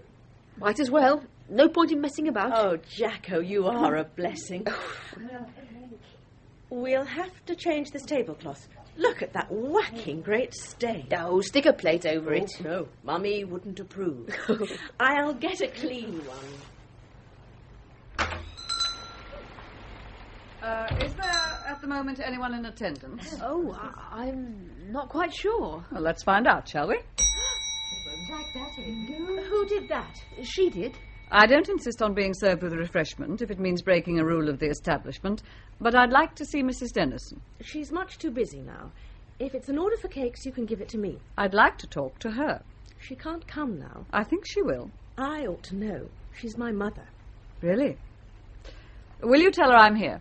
What name shall I say? Mrs. Harper from Exeter. You've got a nerve. Will you give her the message? No, I won't. She's got enough to cope with as it is. You better do it, Peg. Better do as she says. Well, You are wet. Come from Exeter, have you? Have you come by car? Train. You came by train. Oh, that's a very tiresome journey, that is. So many stops. And a change at... where is it you have to change? Temple Newton. Ah, yes, and wait 3/4 of an hour for the connection. Disgraceful, I call it. No wonder the railways lose millions of pounds a year. There's no excuse for that sort of thing. Have you come for the day? Yes. You didn't pick a very nice one for the trip. It's not a pleasure trip. No, it's better to have nice weather, isn't it, whatever your business is. She wouldn't stare. Right. Oh. Mrs. Dennison? Mrs.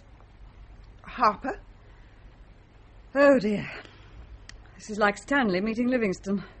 I don't imagine so. Those two were glad to see each other.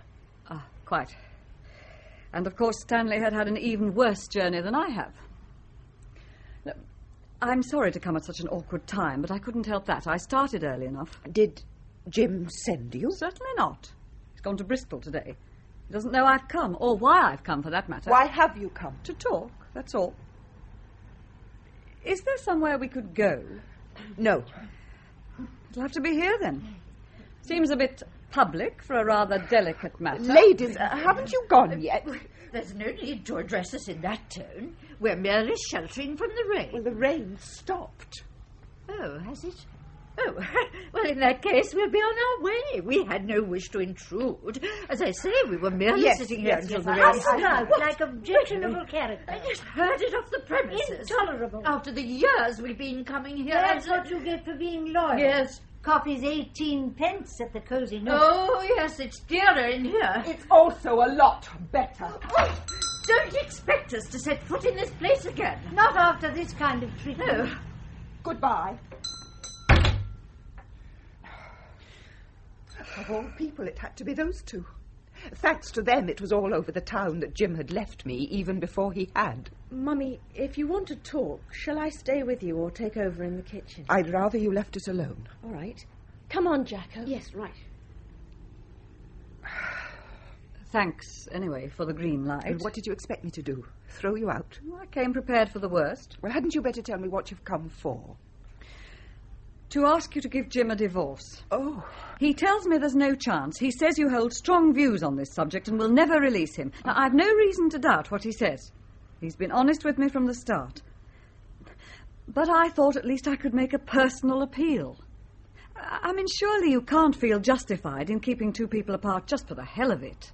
Is that what I'm accused of doing? It's what you are doing. It wouldn't seem so. When I'm asked to send his things to a hotel where I happen to know you were staying recently and where you've probably come from now. Where else would I come from? I live there. I'm the manageress. I've worked at the Grafton for the past 10 years. That's how I met Jim. Well, he must have told you that. No. No, he didn't. I should have thought he would. But men are unpredictable, as I dare say you've discovered. My experience is exactly the opposite. They're usually too damn predictable. You've been lucky. I think I know what went wrong between you. And I'm sorry it did. That's the truth. It wasn't my intention to... It just happened that way. I'm sure. Well? Will you give Jim his freedom? His freedom? What a quaint little phrase. You think I should let Jim go, I suppose, huh? After 19 years with one woman, a man's entitled to a change. Never mind about the home they've made, the business they've built up, the child they've brought into the world. Look, I can't give him back to you. Well, if you could, I wouldn't have him. You mean that? Well, I generally mean what I say. It's an odd habit of mine. I thought you wanted him back. If you don't, then what are we arguing about? Who's arguing? You've put your case, that's all. But you said... I said I'd listen. The answer is no.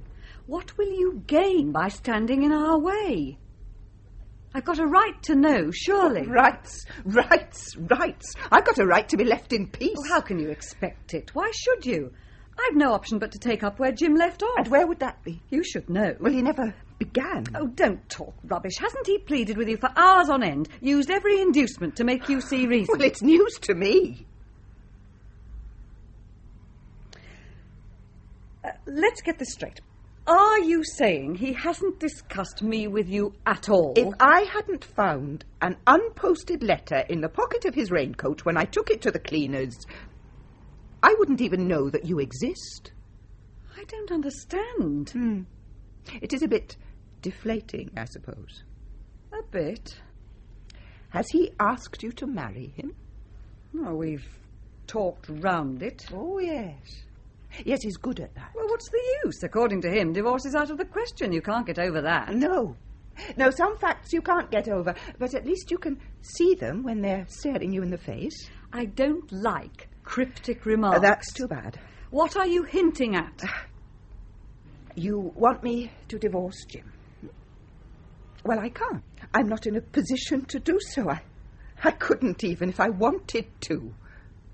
I'm not his wife. Not his wife? He's entirely free to marry you if he wants to. There's no wife, then? Well, there was, until a few years ago. A chronic invalid, and a bit mental by all accounts, lived in Harrogate. She'd never divorce him, Jim said, and in her case it was true. She wrote us horrible, abusive letters. Well, Peggy was on the way. There was nothing we could do but set up house together and wait for his wife to die. All the doctors said she couldn't live long. Fat lot they knew. She lived another 14 years. When she died, we still kept putting it off. And then he met you. Mummy, can I come in? Oh, what is it now? The plumber. He says the inlet pipe's rusted. Well, I could have told him that. He wants to know. Look, tell him, do whatever he thinks. Oh, no, stop. He'd better leave it and come back tomorrow. He's made an awful mess. Well, clean it up. Clean it up. Yes, Mummy. Mrs. Harper, I tried not to tell you. Yes. That was considerate. Well, it wasn't only for your sake. There's Peggy. If she should find out... She'll have to know someday. Not if I can help it. But if she has to produce her birth certificate... I've destroyed it. The regulations are different now. It won't show up on her new one. Would she mind? You never know what they would mind at her age. It's not the stigma it used to be. Well, all the same, I can't take the risk. She's not the hearty extrovert type. And to find out now that she's illegitimate... You mean he isn't my father? father? Oh, Peggy! Oh, what a ridiculous question, love. I mean, well, look in the mirror. Of course he's your father. Only somehow he didn't get round to marrying your mother. Then I haven't any right to his name. Oh, God, don't let's have that all over again, eh? Rights to this and rights to that. Well, we've given you love and protection. Isn't that enough to be grateful for? No, not if I haven't got a name. Well, name or number, what does it matter? It matters to me. I don't want anything else from him, just his name. It's not much to ask. Well, I can put that right, at least by deed poll. I mean, that's only just a question of paying some money. Mrs. Brooks says the joint's gone, and should she put in the rhubarb tart? Look, Jacko, would I you shall please... tell Jacko, so you might as well let her stay. Well, I don't care who you tell. Just so long as you remember this, eh? That you're here now because two people loved each other and came together and gave you life. Don't feed me that sentimental stuff. If you weren't married to Daddy, then you didn't have me because you wanted me. You had me because you couldn't help it. Why didn't he marry Well, you? at first it wasn't possible. And when it was, he found someone else. Does he want to marry her? It seems that he doesn't want to marry either of us. I say, that's jolly interesting. It's not without its humorous side, you might say. Well, obviously, it's a psychological revulsion to the married state, since the two objects of attraction bear no resemblance. Really, Jacko, must you refer to us as if we were specimens in a test tube? In scientific observation, an analysis of the points of similarity is the only way that... Shut up, Jacko. You aren't in a laboratory.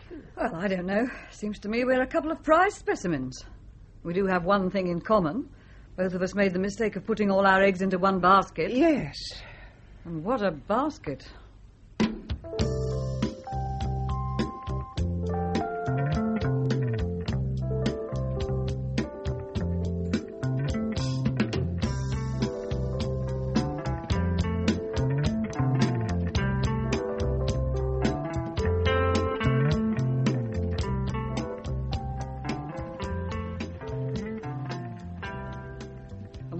betting he'll ask you to take him back. He wouldn't do that. He knows when he's on a soft wicket. Well, a soft wicket can harden overnight. That's something I know. He used to play a lot of cricket. Oh, fancied himself, I suppose, in a phony blazer. If he could see us now, I wonder what he'd say. Oh, he'd think of something. Never at a loss for words. That's our Jim. The wrong cake. Oh, Dora. I especially ordered a chocolate sponge for the boys. Remember? Yes, I remember. What did I give you? Lemon. Oh, I'm so sorry. This one must be yours. Anything to pay? No, certainly not. Jacqueline, what are you doing here? Sitting at the receipt of custom. I've taken her on for the summer. You brought your fish tank with you, I see. Certain points had to be conceded. On both sides. Well, any help's better than none. But I trust the next cake I buy won't be covered with barnacles. Most customers prefer pink roses. I don't seem to know you. Oh, that's Mrs. Harper. Who? Sally Harper. You know, Jim's friend. I must have a word with Mrs. Brooks. I'll be back in a minute, Dora, if you can wait. Well, you're the last person I expected to meet. Life's full of surprises. What's the matter with Jane? Why hasn't she slung you out? Are you a friend of hers? I'm her best friend. Then you should give her credit for more sense. How you have the nerve! I'm not going to stay here making polite conversation with the woman who stole her husband. Her life with Jim was washed up long before I came on the scene, as you should know. Well, maybe they didn't get on too well, but you wrecked what chance there was. There was no chance. What's she going to do? Tell me that. Just when she needs a man most, when the best years of her life are over. How do you know they aren't yet to come? She may enjoy her freedom. Freedom can't feed and clothe you and keep a roof over your head. A lot you care what harm you do. I've met your sort before. Take what you want and be hanged to everybody. That's your philosophy, isn't it? Not exactly, no. Well, I'm fond of Jane. And I tell you this place will kill her if she carries on alone. She could sell a half share? Yes, but she'd hate it. That would be my advice. Your advice? Thanks very much. I'm sure we'd welcome advice from you. Her friends would be most grateful. Didn't seem to take to you much, did she? Not much. What sort of town is it? What town? This town. Oh, splendid. Couldn't be better. A shingle beach exposed to the westerly gales with deep water at the headland and a tidal rise. I mean to anyone not exclusively interested in the foreshore. Oh, well, I suppose it's a good enough spot to live in, if that's all you want to do. Is Peggy back yet? No. Oh, what time's your train, Sally? Well, the only one that'll get me home before 7 is the 3:30. Oh, we've heaps of time then. About Jim's things. If I go and pack them now, could you take them with you? Oh, well, yes. Why not? Shall I come and help? If you'd like to. I would. Well, we'll go up then. It's a nice flat. 4 good rooms, 2 with balconies overlooking the bay. Jacko, I'm getting worried about Peggy. She's been out for hours. Would you go and look for her? What, desert my post? Well, just go to the end of the street. From there, you can see if she's on the pier. Okay.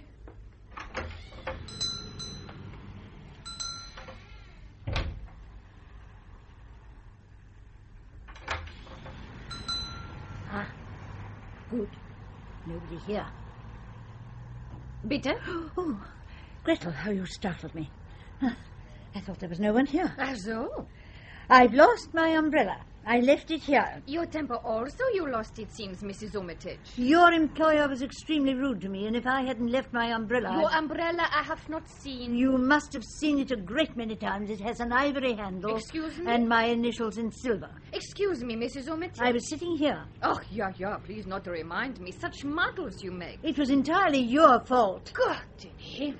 I won't be sworn at, let alone in a foreign language. I simply want my umbrella. I have not found it. I left it hanging on the back of this chair. You think you are the only one to sit in that chair? Many people were eating lunch in this room. Who sat here? Here was sitting Miss Jenkins from the bank. And here, Mr. She took it then. I'm not surprised. There was trouble at the church fete when she was the treasurer. I am not wishing to hear such things about Miss Jenkins, who is a very nice person. She's got a sly look. No one will be working in a bank who is not honest. Oh, what nonsense. If she didn't take it, who did? I will tell you. I did. What? I am stealing this so valuable object to sell for a big sum of money to spend on drinking and wild living, and I will end up in the gutter, a human wreck. Impudent hussy. Got it? Someone's got it. Any clue? Oh, yes, there's a clue, all right. Guess who sat here for lunch? Gwyneth Jenkins. Oh, it couldn't have been her. She's got several umbrellas. Now we know why. Sure you didn't leave it in the cloakroom? I know perfectly well where I left it, hanging over the back of this chair. Well, I'll just look. You can save yourself the trouble. Oh, good gracious, look at that. The O'Hagan girl got taken on then, fish tank and all. Oh, disgusting. I shall report this to the health officer. You can't. We're not supposed to be here. Well, she is. What's she up to, walking out and leaving the place unattended? What do you expect? These girls are all the same. Oh, what's that? Looks like a sort of crab. Well, all I can say is I hope her customers complain. Whatever next? Come in to buy a Victoria sandwich and be frightened out of your wits by some nasty thing waving its legs at you? Amy, look what I found in the cloakroom. How on earth did my umbrella get in there? You left it there, that's how. I can't understand You won't be told. I won't be preached at either. Perhaps that'll be a lesson to you. Or gloated over. Oh, come on, don't stand there arguing. I don't want to be caught here after what happened this morning. Oh, botheration, the girl's coming back. If you hadn't wasted so much time, we could have nipped in and out and no one the wiser. That's right, blame me. Well, I can't face it. I'm going back in the cloakroom till the coast's clear. What am I supposed to do? Suit yourself. Well, I don't want to be caught either. Well, come in then and hurry up. I wish you'd stop ordering me about. It's coming to something if I can't go on the pier without being shadowed. No need to bite my head off. You'd bite if you had the shock I have. My life's in ruins. Well, that's putting it a bit strong. First, my father leaves my mother. Then it turns out they weren't married, so he isn't my father. Well, not legally. If you haven't got a legal one, you might as well not have a father at all. Biologically, you've got to have one. The way things are.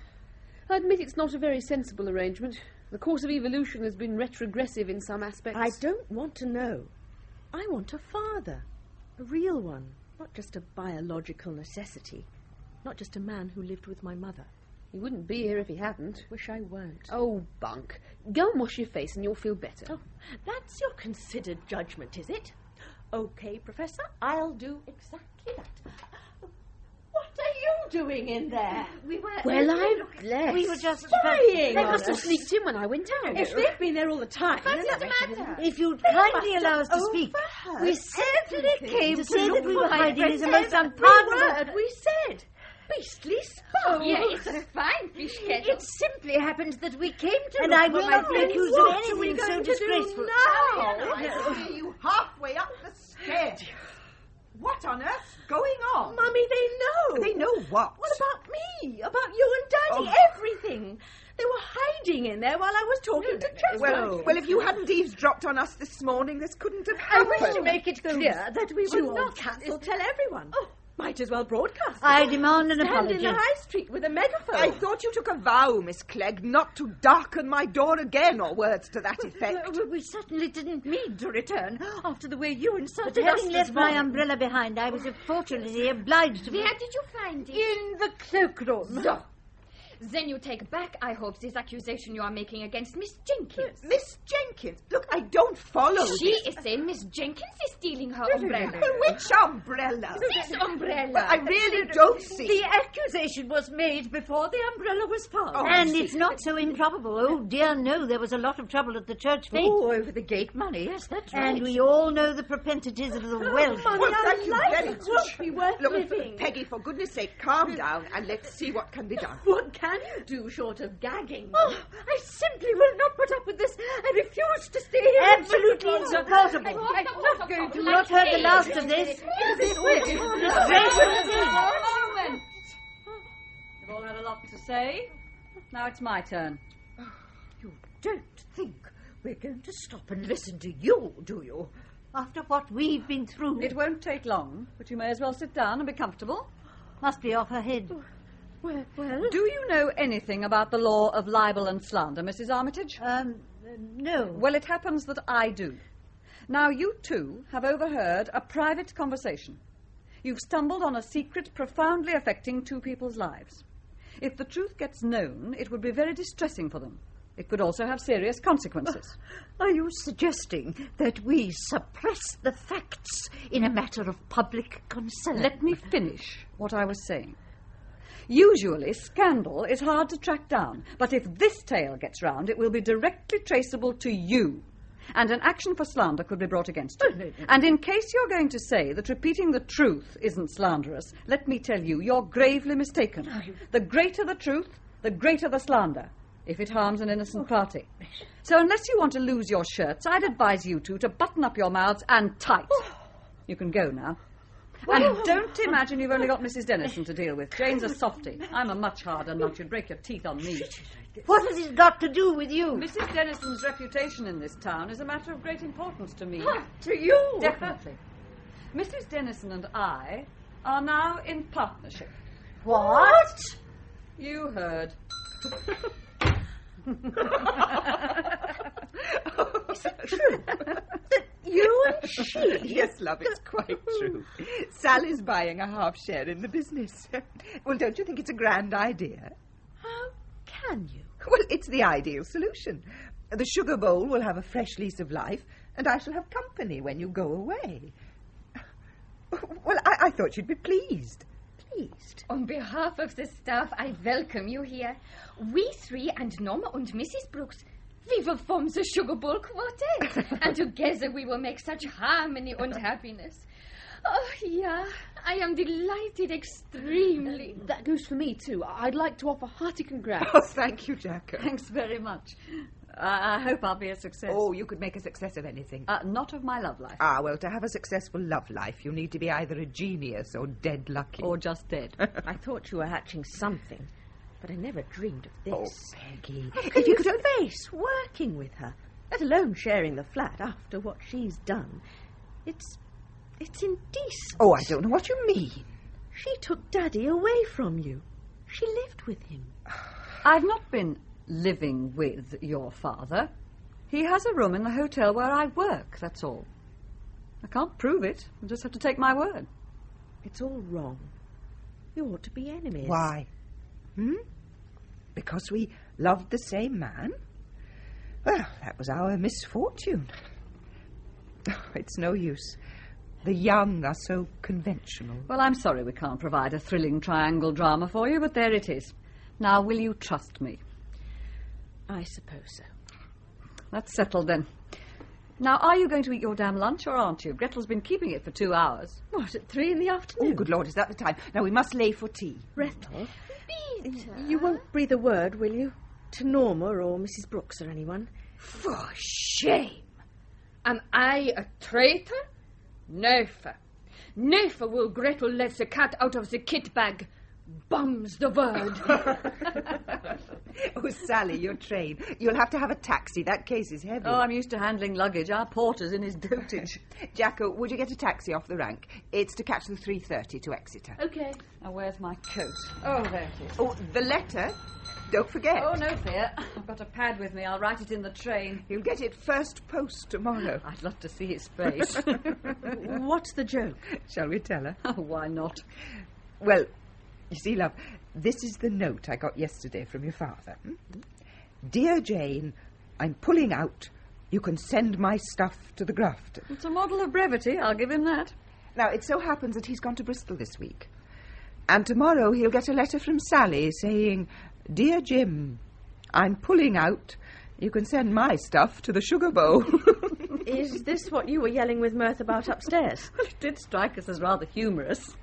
I suppose it is a bit comic.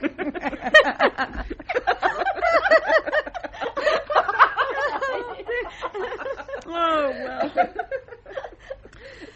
Oh, Janie, arrivederci, as they say in sunny Italy. Oh, God, it's pouring again. Goodbye, Peggy. What am I to call you? Oh, whatever you like. Oh, yeah, barring Aunt Sally. Cheerio, everyone. Goodbye. Goodbye, Sally. Well, now I'm going to dismantle that counter and get rid of Jacko's aquarium. Whatever for? To make room for an infrared grill. You need the counter for the cakes. No, Sally says there's not enough profit on them to warrant the labour. But the cakes and lunches keep you going through the winter. Oh, we'll go on doing lunches because we can't afford to lose our staff. But Sally says we must shift the emphasis. Take more money in the season so that each of us can have a long holiday when it's over. Go abroad and lie in the sun. Well, there's no use making money if you never get a chance to spend it. That's the first time I've heard you admit that. Well, there's a first time for everything. Sally's so sensible. Sally this, Sally that. I'm sick of her. Oh, don't forget. She's putting up a lot of money. You won't be allowed to forget it. She's the bossy kind. You're going to be bossed around. How will you like that? I can't wait. You know, I feel as if a door had suddenly opened in front of me and all... There's one open behind you. You teas? Yes. How much? Well, it depends what you have. What have you got? Bread and butter or hot scones with jam and cream. Fresh cream? Oh, yes. Yes, supplied locally. I don't take chances on whipped-up evaporated milk. Cakes and pastries? Yes. Homemade? Oh, made on the premises. I like to know, you know. This the only room? No, there's a bigger one upstairs. Right. I'll be back. Perhaps. You know, she's gone round to the car park after all that.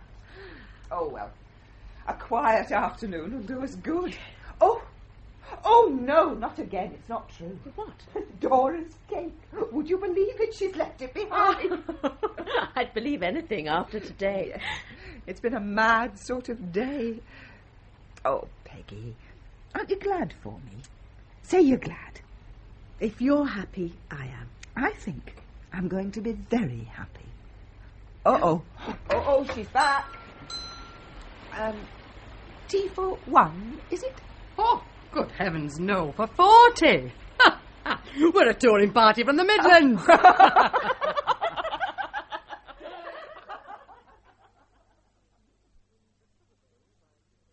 In The Sugar Bowl by Nina Warner Hook, Jane was played by Sonia Fraser and Sally by Diana Bishop. Mrs. Armitage was Betty Hardy, Miss Clegg, Catherine Parr, Dora, Yvonne Manners, Peggy, Coraline Sheldon, Jacko, Mary Elliott Nelson, Gretel, Christine Schofield, and The Customer by Jenny Lee. The sound balance was by Graham Harper, assisted by Andrew Dunn and Neil Koenig.